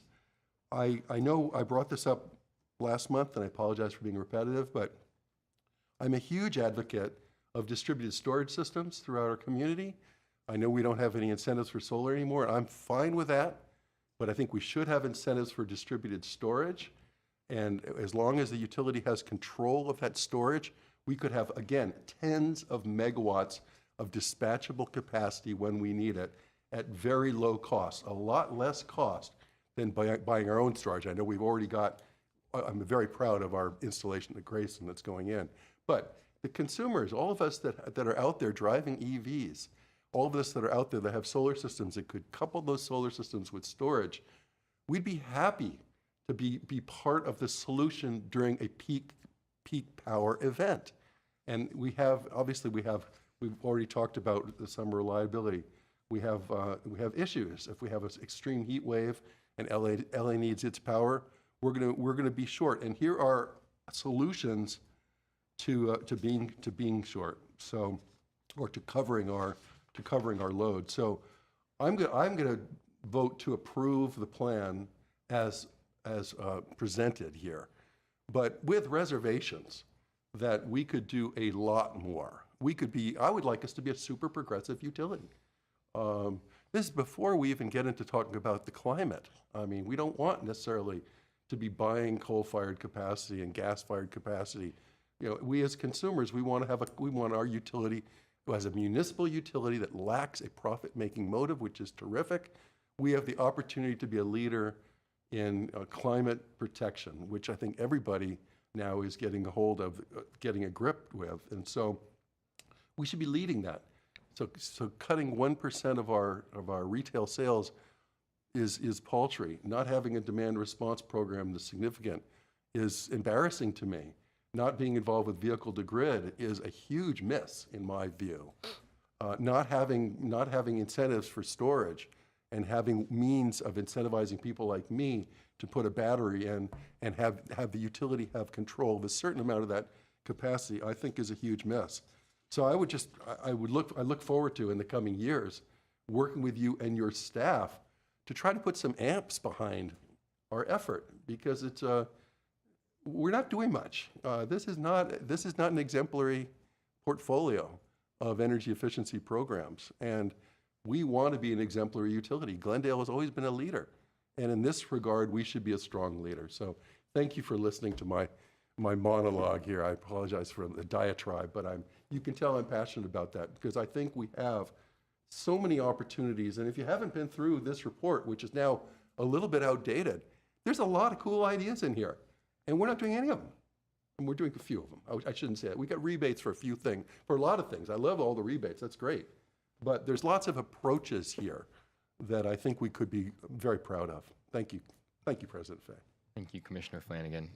Appreciate your insight and your passion for this issue, and I hope we can fully utilize your expertise here. Would you like to make some comments?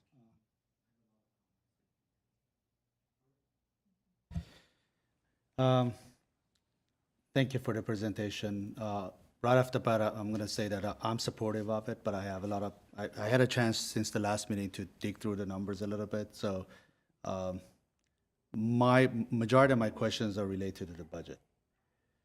So that being said, a couple of things I noticed.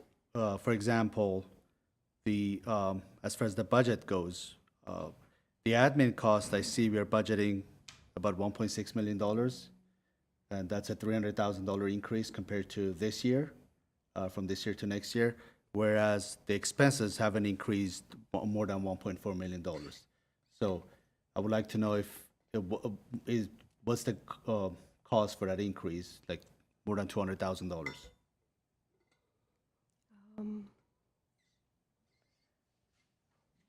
If you look at slide number 6,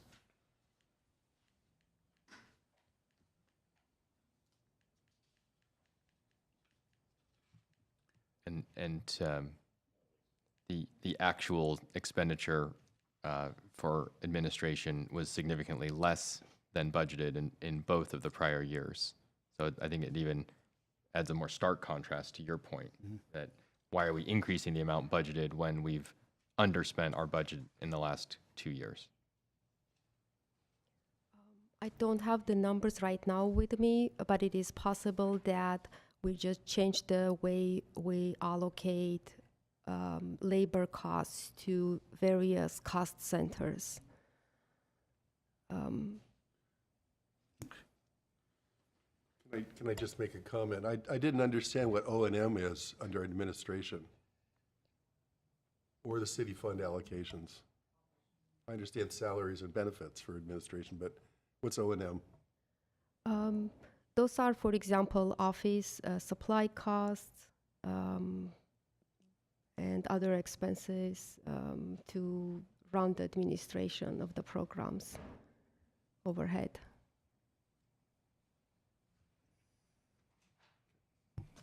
I'll say this is probably something we could take a deeper dive into and provide you some more information. And maybe it's worth noting that of the 4 eligible categories, administration is not explicitly listed. I assume that there is some allowance for administration of these programs, but I don't know if there's some cap or some limit. But that might be worth addressing as well. Good afternoon, members of the Commission, President Fay. The salaries and benefit increases are loaded by the Finance Department, and they include like benefit increases, so workers' comp, vacation rates, that kind of thing. So year over year, there's increases there. There's also increases for costs of COLA adjustments to salaries. So you'll see a year-to-year increase. O&M costs include contractual obligations, office supplies, general supplies, things that go into operational needs. So those will also increase over year because of costs of COLA adjustments as well with contracts. So those are just things from year to year that you're seeing increase. As far as specifically what the variances are, we could bring that back at a future date just to highlight, because there's some staffing changes that occur, step increases and such. So we'd have to factor all that in and bring it back to you. I think that would be really important, because I'm glad you pointed that out. And unless we've reclassified numerous people into the public benefits charge, where they were otherwise paid for by some other program, I don't think any of those things you mentioned would explain a $500,000 increase over last year's expenditure. And given that this is a $10 million a year program budget, that's 5% of the total program additional overhead that's not saving energy and not fighting climate change and not helping our constituents. It's overhead. So I think that requires some explanation. Sure, we'll bring you a breakdown. Thank you. I do want to make one point. So Razan, her position she represents is pretty much brand new. She's been with us, has it even been a year yet? Yeah. That was a new FTE that was allocated specifically to this program, the Clean Energy Officer. Also, the focus of this staff is on trying to make programs, put programs together that are wholly and exclusively beneficial to the customers, right? So we can dig into the details. Obviously, that's appropriate. We'll give you some insight, and we'll bring it back. Yeah, I don't mean to hold this up, just maybe later. I don't know what the appropriate form will be, whether it's going to be a presentation or communication to the commissioners. I'll leave that up to you. So that being said, another question I noticed under Business Energy Solutions on this page, there in 23-24 there is no actual expenses. Do we know why? We did not have any projects completed in that year. And what is that? Business Energy Business Solutions. Energy Solutions provides customized incentives for customers, to customers for various energy upgrades. Which is, Incentives for various energy upgrades based on savings calculations. So it's not measure-based, and this is for large customers. We get a couple of applications every year. In that specific year, we did not have any participants in the program. I'm going to have to study that a little bit more because I don't understand what that is right now, but that's besides the point. The other one I noticed, there's a fairly significant jump under Energy Assistance Programs, Glendale Care. That's almost $2 million increase from basically this year to next year and the following year also. What is the reason for that? We recently, in January, increased Glendale Care assistance to $35. It used to be, I believe, $27, and this amount will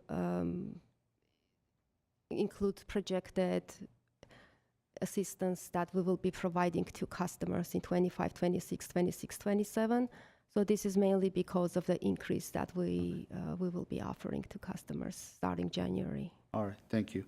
Yeah, that basically accounts for majority of the increases you guys are asking for from this year to next year and on.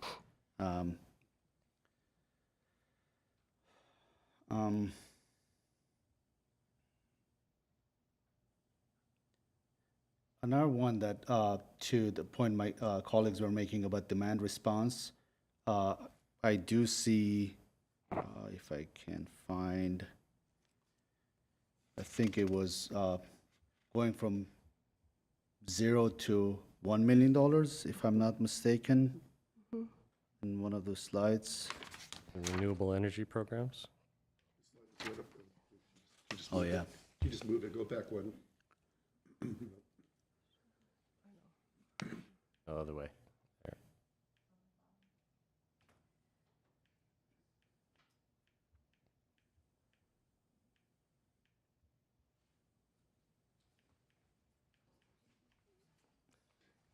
It's not that.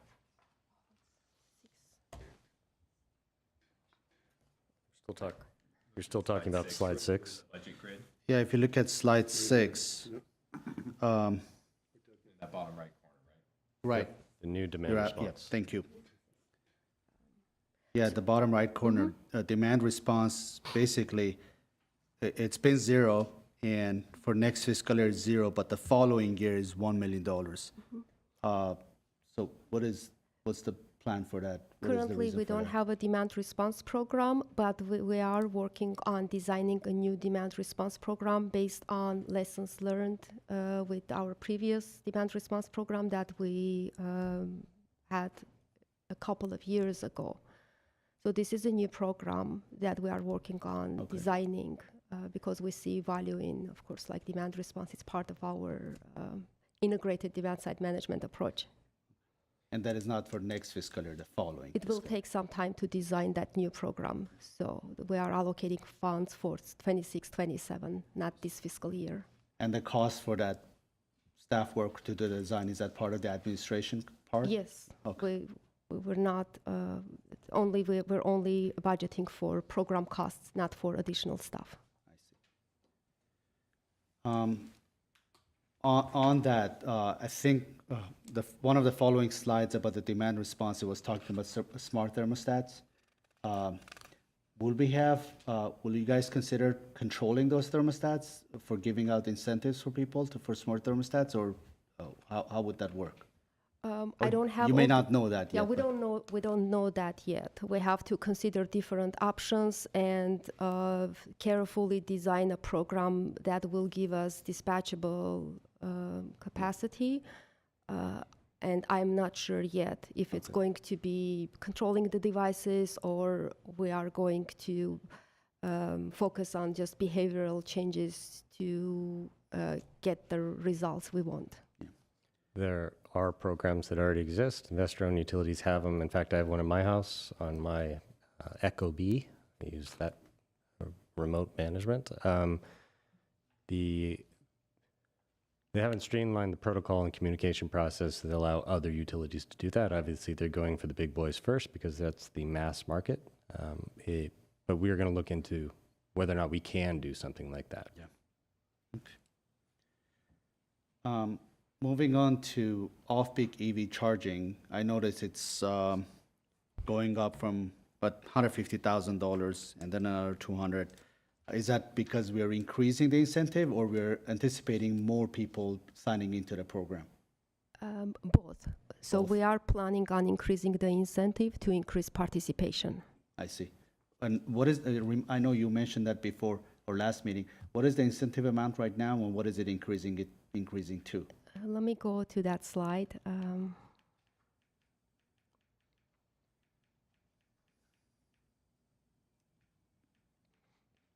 It's a good thing we only have 50-something slides.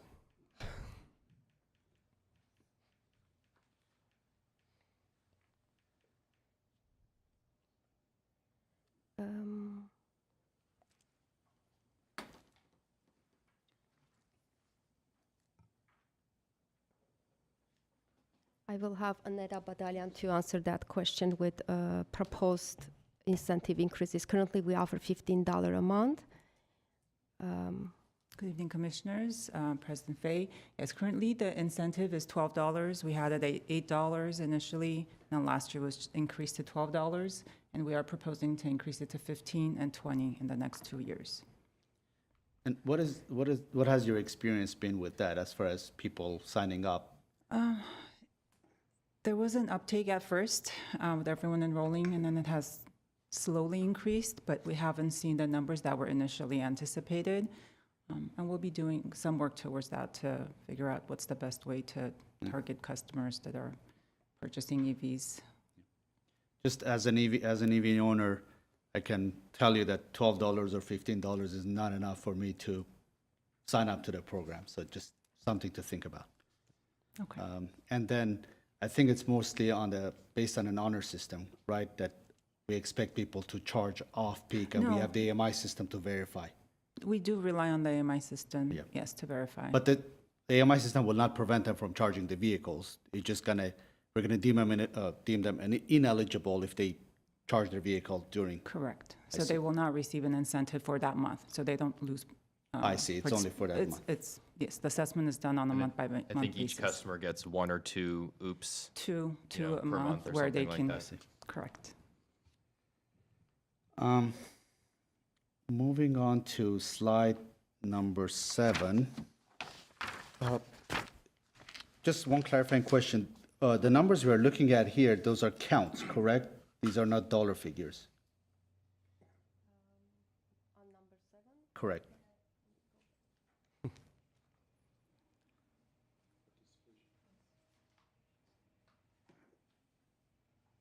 I just want to, it looks to me as if they're not count of participants. These are number of participants. Got it. Just a minor note on this one. I would recommend removing the total row here because it doesn't make sense to combine trees and customers. They're different things. So I think it's either disingenuous or misleading to kind of present this as a total because we're not adding up the same thing. Okay, thank you. And then moving on to slide number 8, the annual efficiency goal of 1%, is that self-imposed or we are following some state regulations for that? So CMUA, every 4 years, they do a forecast study for all the utilities, and we follow the forecast study results that's based on our customer base, our programs, and several other inputs that the consultant puts into the model to estimate the potential of energy savings that's out there. So it's not, basically 1% is something we chose based on CMUA study, correct? That's correct. And assuming it's feasible or possible, there's nothing preventing us from increasing that to 2% or 3%. Nope. I'm not an expert on this subject, so I just. Yes, it's not self-imposed, it's through the CMUA's vendor that provides the forecast, and we can have a self-imposed, a different goal. And then how do we calculate that market potential? Or how do they calculate that market potential to come up with that 1%? There are so many, a lot of information that goes into the modeling based on market saturation of devices, based on programs and participation, past participation, measures from ETRM. So there is a lot of information that goes into the tool and modeling to get the results for all the utilities based on their specific utility characteristics, if that makes sense. So there is a lot of information that we don't goes. do that calculation ourselves. We use don't. CMUAs. They tell us 1%, we say, okay. We participate during the forecasting by providing our by providing data and information. So we don't just kind of sit back and let them give us a number that we will follow later. We actively participate in that process, but we only have some input that we can provide to the forecasting. And how do we measure against that? How do we measure that we met the goal or not? It's not that we have a meter to say, yeah, this is how much savings we got or efficiency we have. Yeah, we measure the savings based on different methodologies, mainly the California Technical Resource Manual or ETRM. And those are mainly based on deemed savings for measures. So when we design our programs or when we project the savings, we used those measure savings to project the savings. And then when the program is already implemented, we track and report the savings to California Energy Commission and compare it with the goals that were established through forecast. So just to simplify, at least for me, I want to make sure I'm on the right track. For example, if you give a rebate to someone for getting a more energy efficient product, I'm assuming you get whatever they're upgrading from to whatever they're upgrading to, and the difference will be the efficiency, correct? Is that how it's calculated? That is correct. We claim, most of the time, we claim incremental savings. That means if customer goes to the store, they can get a device that meets code standards, but we usually incentivize above the code measures, such as Energy Star appliances, and we claim those incremental savings. Okay. I'm getting close to my questions, end of my questions.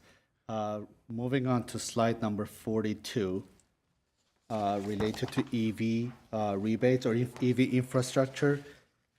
So I noticed, I think we're going from 500,000 to 1 million. So my question has to do with what type of infrastructure are we installing? Is it mainly level 2s, level 3s?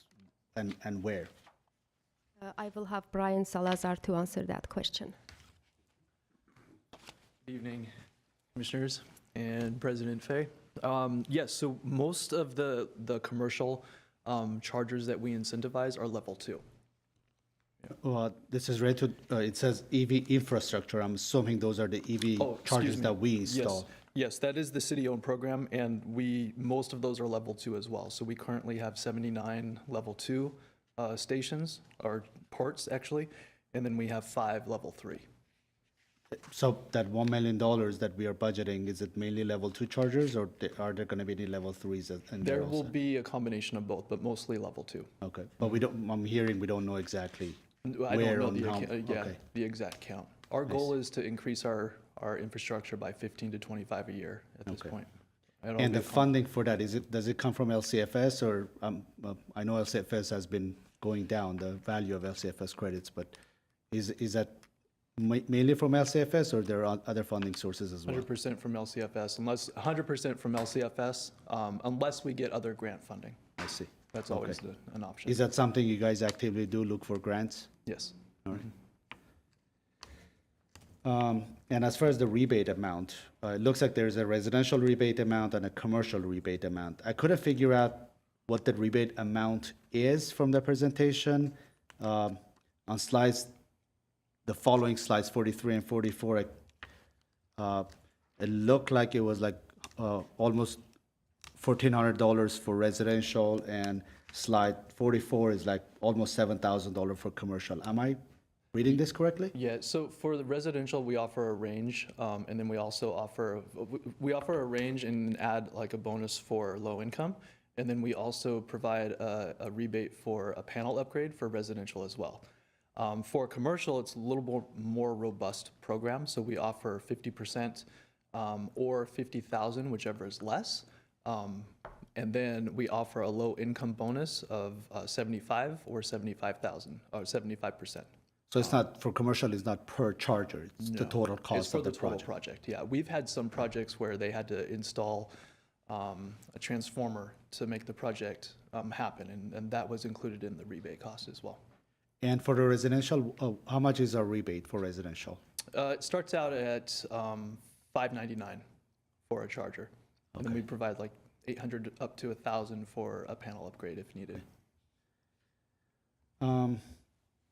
And then for the e-bikes, slide 52, is the rebate amount the same for people who purchase e-bikes in Glendale or outside Glendale, or the numbers are different? Yeah, it's the same. Yeah, we don't require them to be purchased in Glendale. Why not? Well, you know, I've looked at this. So I know Pasadena, I've partnered with them on their program.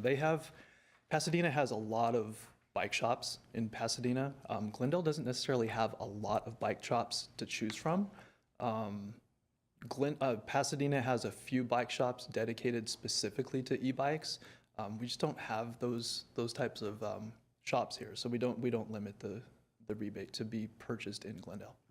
I mean, I'm not saying limit the rebate, but just for buying local, it would be wise, in my opinion, to provide more incentive for people to purchase an e-bike from a shop in Glendale. Yeah, I agree with that, and I think we can probably make some movement on that and adjust the terms and conditions a little bit, because I've thought about that, and I do agree with that. It would be a good idea, I think, to try to keep that business local. All right. And I had another question, but I can't remember right now, so I may come back to you. Okay, thank you. Thank you for the detailed engagement there. Do you have any questions or anything to add on this one? I've got a few of my own, but I'll let you go first. No, I have a general question. During this COVID time, in Armenian Society building, which is a big building, we noticed that we didn't have any activities. Only in one day, so there were maintenance works going on, and there were welding, cutting, and all these things. Suddenly, that day's load was very high. And we noticed that it is calculated based on that one day for the month. And suddenly, tremendously was increased. So, of course, we talked to your people that time. So we wanted to understand how is this calculated. So, of course, there was not a good answer, and but we get some of our money back, anyways. But it is related to forecasting. That before I said there are better way of forecasting. So I mean, non-technical words, if I want to explain, is if our ordinary required power for any period of time is 100, we are securing 200 for that. We are paying for that. If something happens in peak time, we should have that power. Otherwise, what we can say to the people? So a kind of like this is we are paying but we are not using. So this was something that we discussed, and really I want to, we have to think about that, to be more efficient in calculating that, because, people are paying, and actually we are not using that power. It is just like, of course, it is just like insurance, that you pay, but sometimes you use it, but most of the time you don't use it. But this one, it should be better estimated, better calculated. It should be, this should be kind of improved. As our friend said, this efficiency all the time, it can be improved. So in future, I want you to look into that, the bills, how it is calculated. Thank you. Thank you for that. I believe if I understood, the point you're making is a reference to the demand charge on the bills. Yeah, and demand it's charge, yeah. Demand charge, and it's different demand charges for different classifications. It's all rolled into the rate case. There is a conversation that can be had about whether or not the highest demand over the last 12 months should be used, which is customary. And I know it's normal in a lot of ways. A lot of different utilities use it, but it also applies to different classifications. I do know that we could consider using the highest demand from an individual month such that you have 2 demand charges. And that would be referenced on a month-to-month for a year, so whatever you did last year be rolled forward this year, that kind of thing. The key here is that if you use a certain amount of energy at some point that is high, the utility has to make sure it can supply that level of energy all the time unless your load changes, right? And that's why you only look at it for over a 12-year period. So there is several conversations going on about how to address demand and where it's appropriate for what rate classes. So I'm open to having a conversation with you. Okay, we'll have that conversation later on. Sure. So I have a couple questions about the Public Benefits Charge Program. And I want to maybe preface this by acknowledging that you're new in this position, and this is a whole new position, right? So thank you for stepping into this. I hope you don't feel like we're picking on you. We care a lot about these programs because it's an area where we actually do have a lot of flexibility as a utility, and we want to make sure we exercise that as well as we possibly can. Some of these things we talked about a little bit, but just to maybe touch on it or explore it a little bit. We talked about R&D last month. Still don't see any R&D here. So I presume that you guys thought about that and gave that some consideration and decided not to include R&D. Can you tell us how you got to that decision, or what was your thought process with that? Thank you for that question, President Fay. We definitely see the value of adding more RD&D projects to our portfolio, but we did not have enough time to design a new initiative or program and include it in this budget cycle.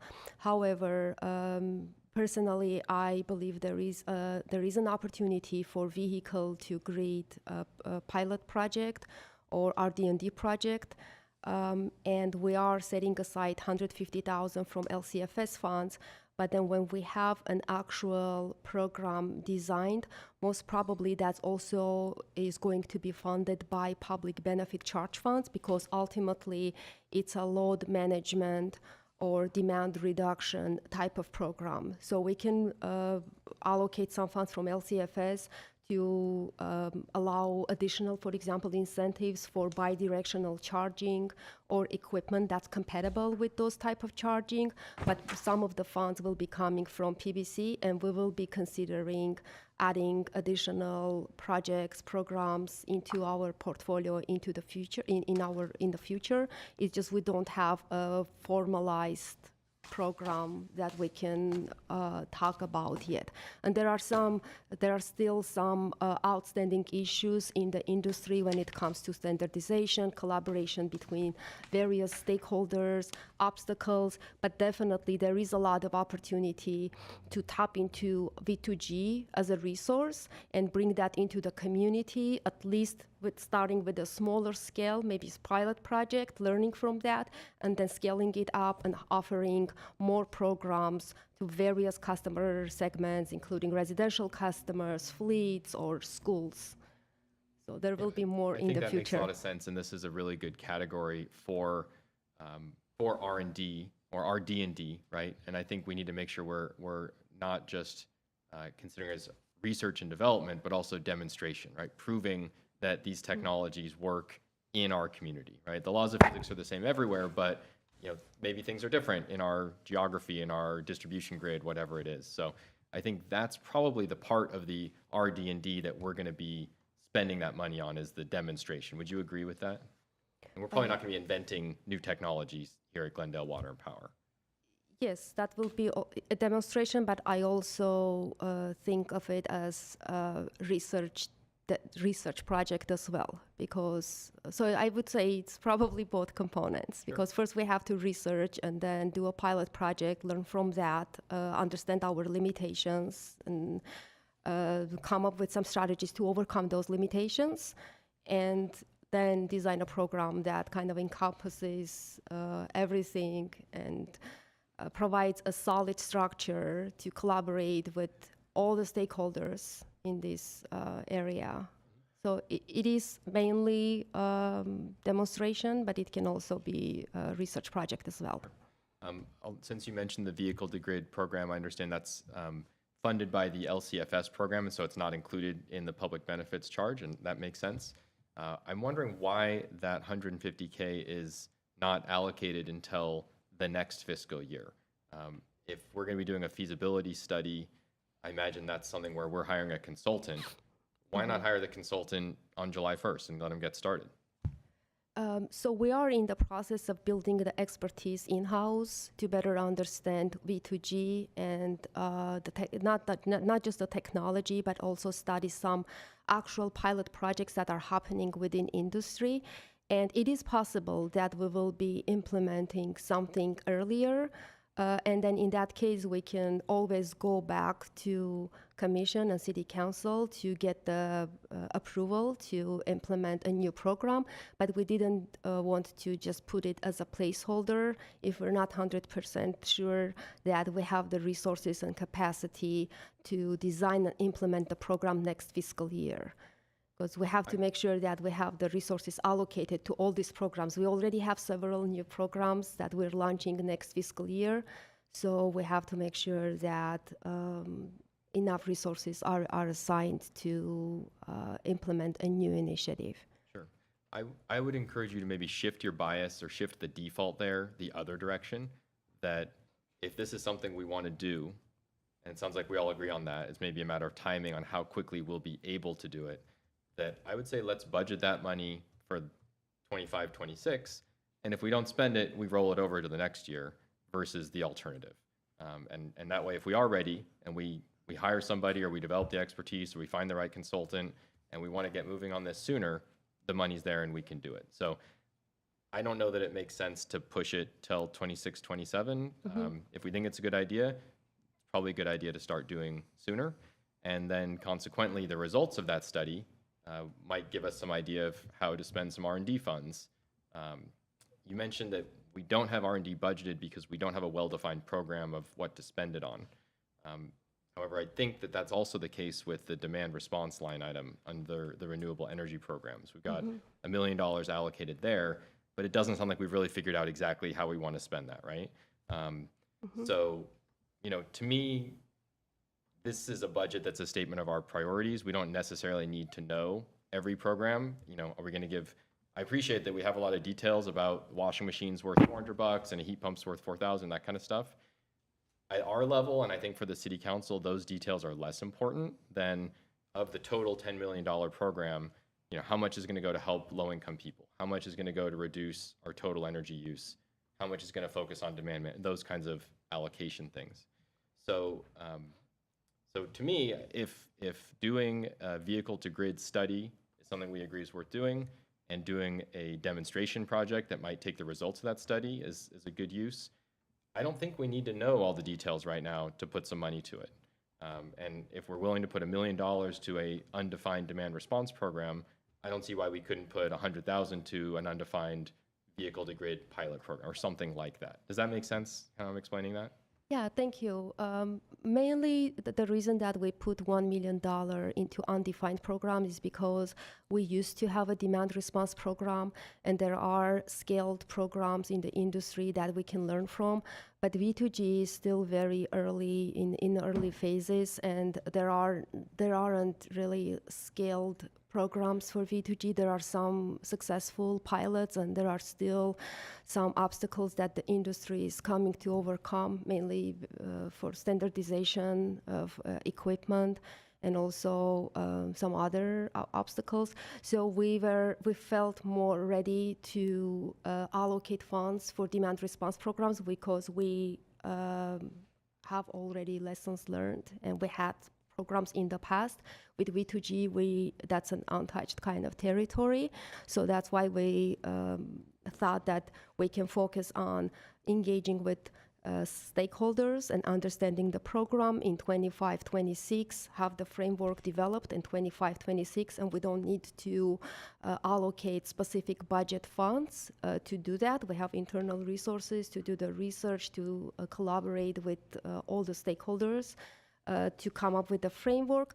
And then when we have the framework designed, then we can allocate the funds the following fiscal year to bring something on board. And it doesn't need to specifically be a study for V2G.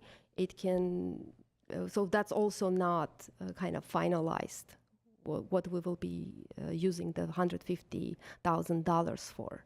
We just know that there is a need and there is a desire, and it can be potentially a resource in our portfolio. I think it would be a miss for us to go through another 2-year cycle without putting any funding in the R&D category.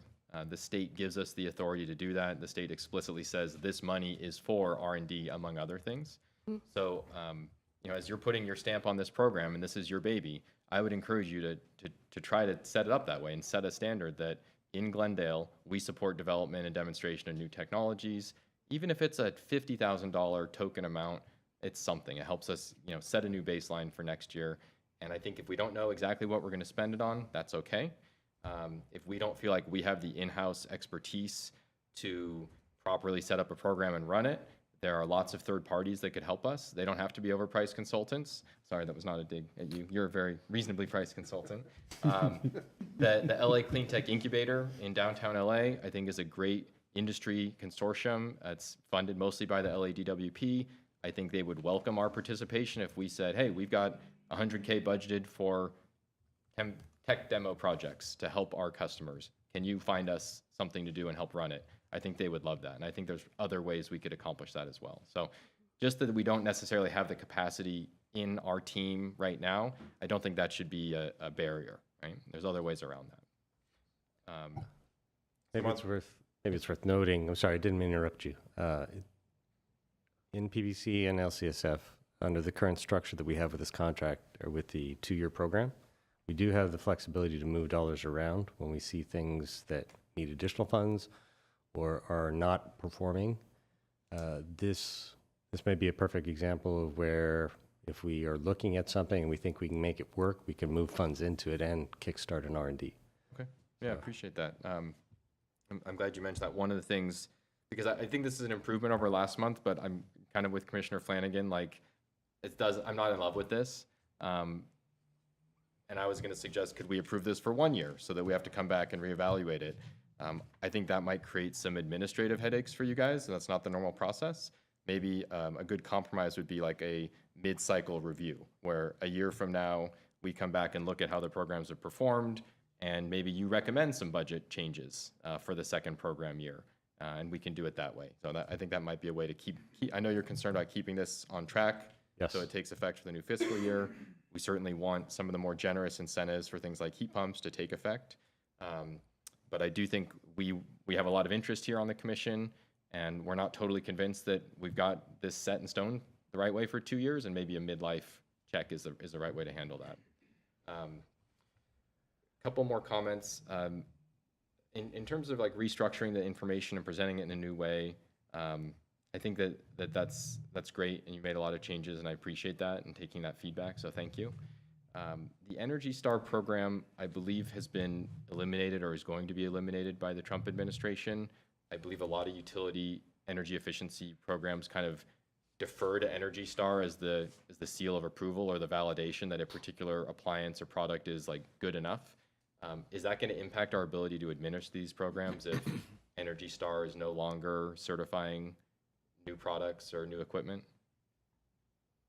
It might somehow affect our operations because we rely on Energy Star appliances. But we will find ways to incentivize measures and technologies that are more efficient than the current code. And we mainly and this wouldn't rely be just a on Glendale problem, right? Every utility that runs efficiency programs, I think, relies on Energy Star, right? So perhaps this is an industry association challenge, either at the state level or the national level. If Energy Star goes away, maybe the industry as a consortium sets up its own Energy Star equivalent or something like that. Maybe it's a legislative thing to raise, I don't know, but. It's a very real possibility. I can't say that it will actually happen, but it's a very real possibility. It's also the reality that, you know, even if Energy Star is no longer funded, the scoring mechanisms are still there. The product part numbers are still there. They're still associated to it. So there's going to be a lag in that effect. I would imagine maybe for new products getting certified, though, I would hate to see the void of Energy Star being filled by a bunch of greenwashing claims from manufacturers, right? You know, that kind of thing. So, so I think that's something we should watch out for as a risk for administering this program. And you know, I don't know that it has an impact on the budget, but something we want to watch out for. On the participation chart, which I think was, I don't remember which slide it was.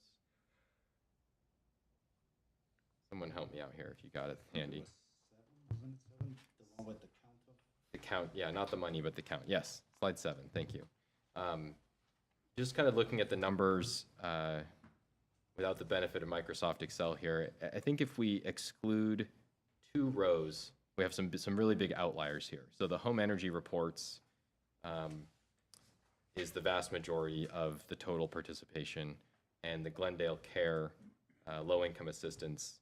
I think if we take those out, that paints a more realistic picture of how many of our customers are actively participating in these programs.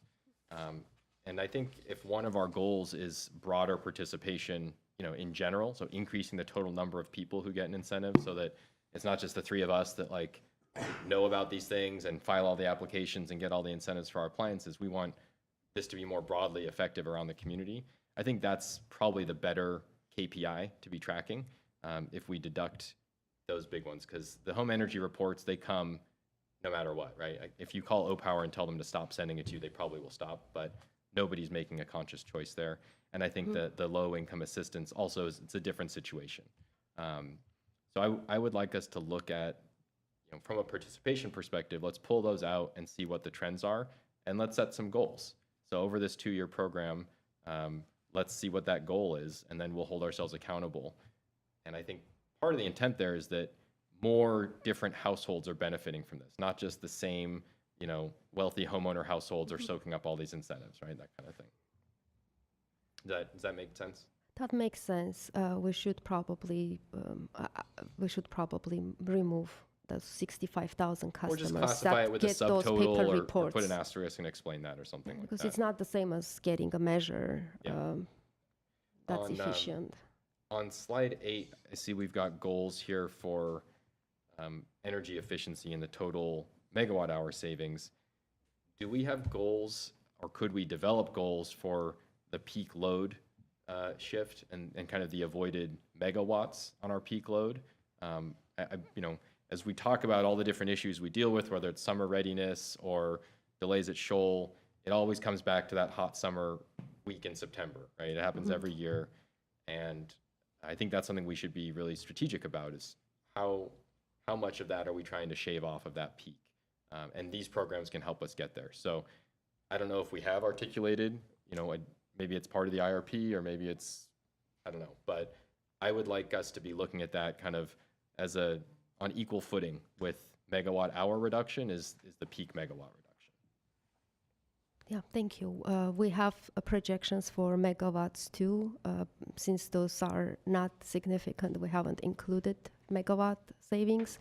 But whenever we design a program Even or if project, it's got a lot of zeros and a lot of decimal points, like let's start reporting that, because I think that's something that we need to get in the habit of thinking of on par with megawatt hour savings, because there are many times of the day and times of the year where there's a lot of extra megawatt hours floating around and it's not that critical, except for that 1 week in the summer, it really hits us.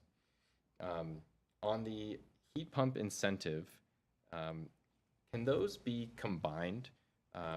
I know there are some emerging technologies that replace a hot water heater and an air conditioner furnace with one integrated heat pump that does both.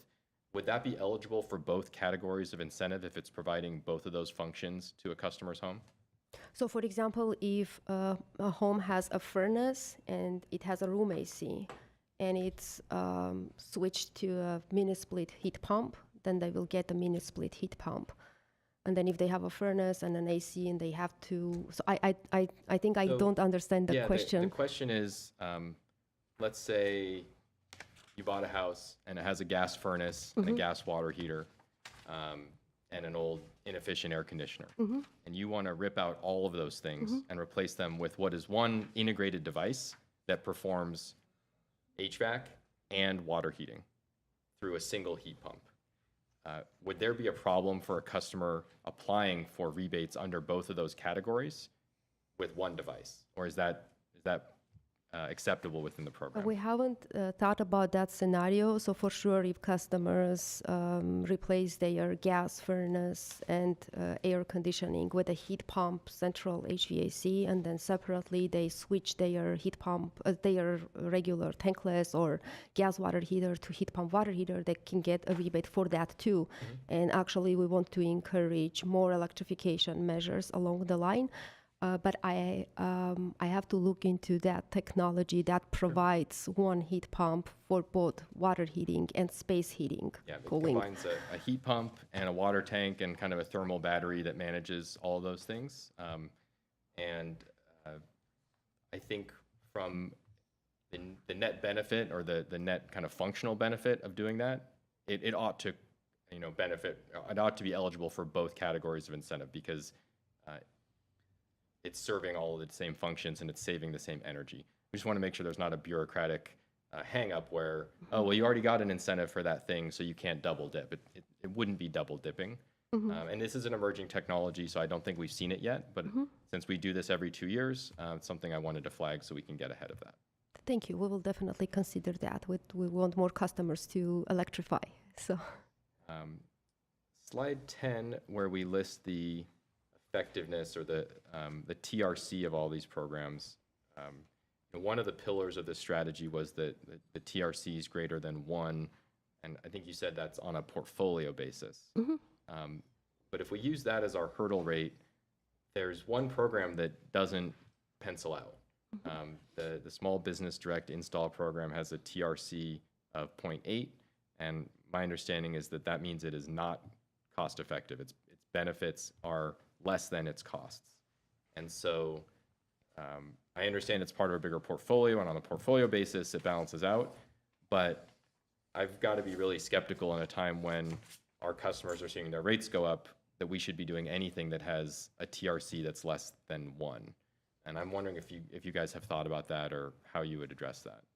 thank you. So the TRC less than 1 for that specific program is based on projections.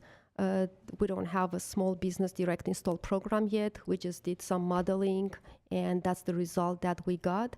When we actually designed the program, we will focus on a program that provides a TRC that's more than 1. This is just based on whatever we input into the tool with some measures, but we don't have the program designed and finalized yet. So those are just some projections. So maybe the next time we look at this, once that program's up and running, when we see the actuals for TRC, that'll come in at 1 or higher. And I think that's important because I understand the benefit of spreading the wealth around and making sure these programs touch all the different customers, residential and business customers. So there's definitely value there. But I think we need to set a minimum hurdle rate that we can't do anything that doesn't have a TRC greater than 1. So that's my 2 cents on that. And then another thing that we might want to think about, whether it's a demonstration project or part of a mid-year review or maybe the next 2-year cycle, is I think some other public utilities use these funds as a financing mechanism. So instead of a direct rebate, maybe it's an on-bill financing, or you're providing a low-interest loan to help customers do energy upgrades or things like that. And I think that's, I mean, Commissioner Flanagan, maybe you can opine on this if you've got more experience, but rather than providing a cash incentive for a particular thing, providing more of a financial tool to help customers leverage their funding to go farther, or for us to finance the benefits on the utility bill, because this is where customers will see the savings, right? Are any of those programs things that we've looked at in the past or might be thinking about for the future? We haven't considered financing mechanisms, and we don't have anything in the works. And I personally not that supportive of financing programs because there are so many other areas and programs that we can invest our money. And those mechanisms administratively are very hard to administer. You have to have the capabilities to do financing. Or maybe engage a third party. The main customer segment that I think would really benefit from that or could benefit from that is people who live in apartments. There's a principal agent problem where if you move into an apartment, you pay rent every month, you pay the electric bill, but you don't get to choose what kind of appliances go in your apartment. Your landlord does that. And your landlord's incentive is to spend as little as possible, and you're stuck paying the higher electric bill as a result. So if we can come up with some mechanism to help solve that problem, I think that could be really impactful and would really help kind of spread the wealth around so that this is not just a program for homeowners buying fancy new appliances. Right? So, I don't know, Ted, is there anything you want to add to that? Like the strategy. It's been done by a lot of utilities. You could buy down interest rates. You can provide loan loss guarantees. Allows us to leverage our public benefits monies big time. So maybe that's something we can look into, and I understand your reservations that maybe there's other lower hanging fruit that we can do first. Maybe it's difficult to administer, but I do think that finding ways to reach the population of our customers that don't have the ability to just walk into Best Buy and buy a new appliance to lower their energy bills, how do we help them, right? We want to make sure we're working for everybody. Okay, we've talked about this a lot. Thank you for all the lively comments. You have something else that you wanted to add? Okay, please. Just, I remember my question. So, have we looked at providing or potential of providing incentive for solar, for storage systems, residential storage systems? I know in order for us to be energy independent with renewable energy, solar is important, but that's not the entire solution. We know energy storage is a big component of that. So do we have anything in the works to incentivize storage? Currently, we don't have anything in the works to incentivize energy storage, but we recognize that there is potential by incentivizing storage, especially for those customers that already have solar systems. We can probably help with some upfront costs. Or anybody who's thinking about installing a solar system. We have a great incentive for solar, which is our NEM rate structure. We know a lot of utilities like IOUs, they moved on from NEM, what we call NEM 1.0, which is a great incentive for solar, but not necessarily for storage. So something to think about, incentivizing people to install more storage. Thank you. Yeah. It's probably worth mentioning again that the community has also paid for a 75 megawatt, 300 megawatt hour battery in our backyard, which from a cost perspective was probably a lower cost methodology.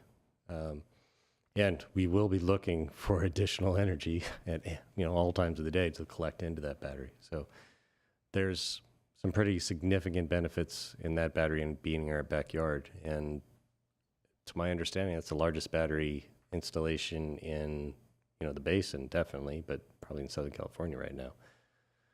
I'd have to check on San Diego, but I think so. And during the IRP process, when we considered what the impacts of customer storage behind the meter would be compared to the utility scale battery, it just was not even in the same universe, right? No, not even close. Another benefit of having distributed storage is energy resilience. So if the grid goes down, individual homes can have their own power systems operating. And if they've got solar paired with storage, that can be indefinite for a long-term outage. So there are some significant societal benefits of having both. So thank you for everyone's comments on this. We have been presented with a motion to send this along with our endorsement to the City Council. So this is a case where we appreciate that the staff have brought this matter to the Commission first, and we actually gave this a extra consideration, a second hearing. We appreciate you've made some changes based on that feedback. I think I'm inclined to support this. We don't need to codify it, but I would like to at least get a mutual agreement that a mid-year review or a 12-month review midway through this 2-year cycle is something that would be beneficial, I think, for the staff to maybe reallocate and suggest some things, and for us to have a chance to see how the programs are performing. So seeing nodding, and with that, I'm inclined to support that. So I think we're willing to entertain a motion here. It's drafted. You have a recommendation before you in the packet. If anyone would like to make a motion referring to this text. I'll make a motion to approve. Anyone second that motion? Yeah, I second. Okay. Should we take a vote, or?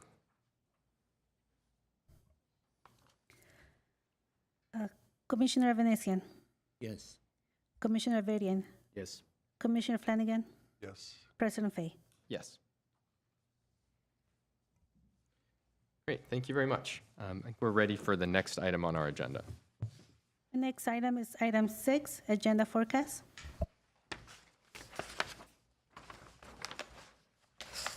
So as we look at the agenda forecast, I see we have a blank for July 7th. Is that meant to be that the meeting is canceled, or there will be no meeting, or we just haven't decided what's going to be there yet? I believe the intent was that it was going to be canceled, yes. So let's mark that. I think that's fine. For December 1st, that one's also blank. Is the intent for that to be canceled? Yeah, it's a Labor Day. Yes, that's my understanding also. So let's write that in. We've got it written for November 1st because of Labor Day, but the two blanks are a little inconsistent. Yeah. That leaves us with a pretty large percentage of our meetings not happening this year, which we talked about this before. Maybe it's a quirk of timing, but I don't think that's great. So maybe we don't need to change it for July 7th, but I think that we should not necessarily just cancel meetings if the date's not convenient.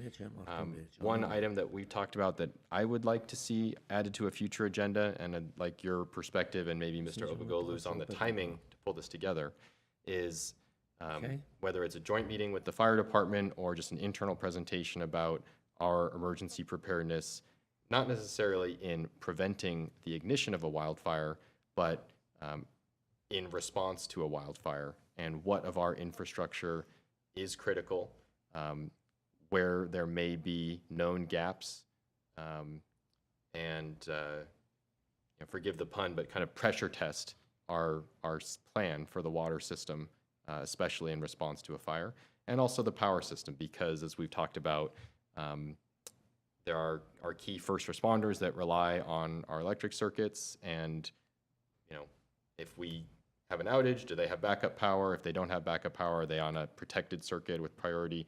How do we deal with all that? I think that we got our wake-up call, and if something was to happen in Glendale, we are on notice, and it is our responsibility, really on a moral basis, to be prepared for that and make sure that we learn from what happened in Altadena and Palisades. So if that's something that we need a few months to prepare, maybe it's a good thing for December, I don't know, your thoughts on that, or commissioners, if you have any comments about scheduling that kind of discussion in the future. Like it, like it. I agree. I think, can I add to some other topics? I mean, we've talked a lot about vehicle to grid here. Why don't we have a special session on vehicle to grid and bring in some outside experts that can speak to best practices on vehicle to grid? We could do the same thing with demand response programs. These are two areas that we've all agreed make sense, and we can bring in speakers and have a focus on that.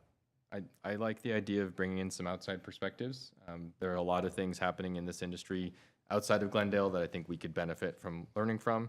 And if we can find the right people to come in and they're willing to share their time and expertise, then I think we ought to take advantage of it. So, so those are our 3 suggestions that we've got. Does anyone else have something they want to add to a future agenda? Okay. So we don't need an answer on scheduling those now, but if you guys can take note that we'd like to add 3 future discussions for, we'll call it emergency preparedness generally, vehicle to grid, and demand response. And in terms of finding folks to come and join us, Commissioner Flanagan, is that something you could help with? Sure. Identify some experts in the field? Yep. Great. Okay. Thank you. So we'll figure out how to slot those into the upcoming meetings. With that, I think we're done with this item. Next item is item 7, adjournment. All right. Well, thank you for everyone for joining us. It is 6:34, and we will adjourn this meeting of the Glendale Water and Power Commission. We actually need a motion. Oh. Who- I'll make a motion. It's really not that I'll powerful. make a motion. I'll second that. All right. Thank you. Is there any opposition?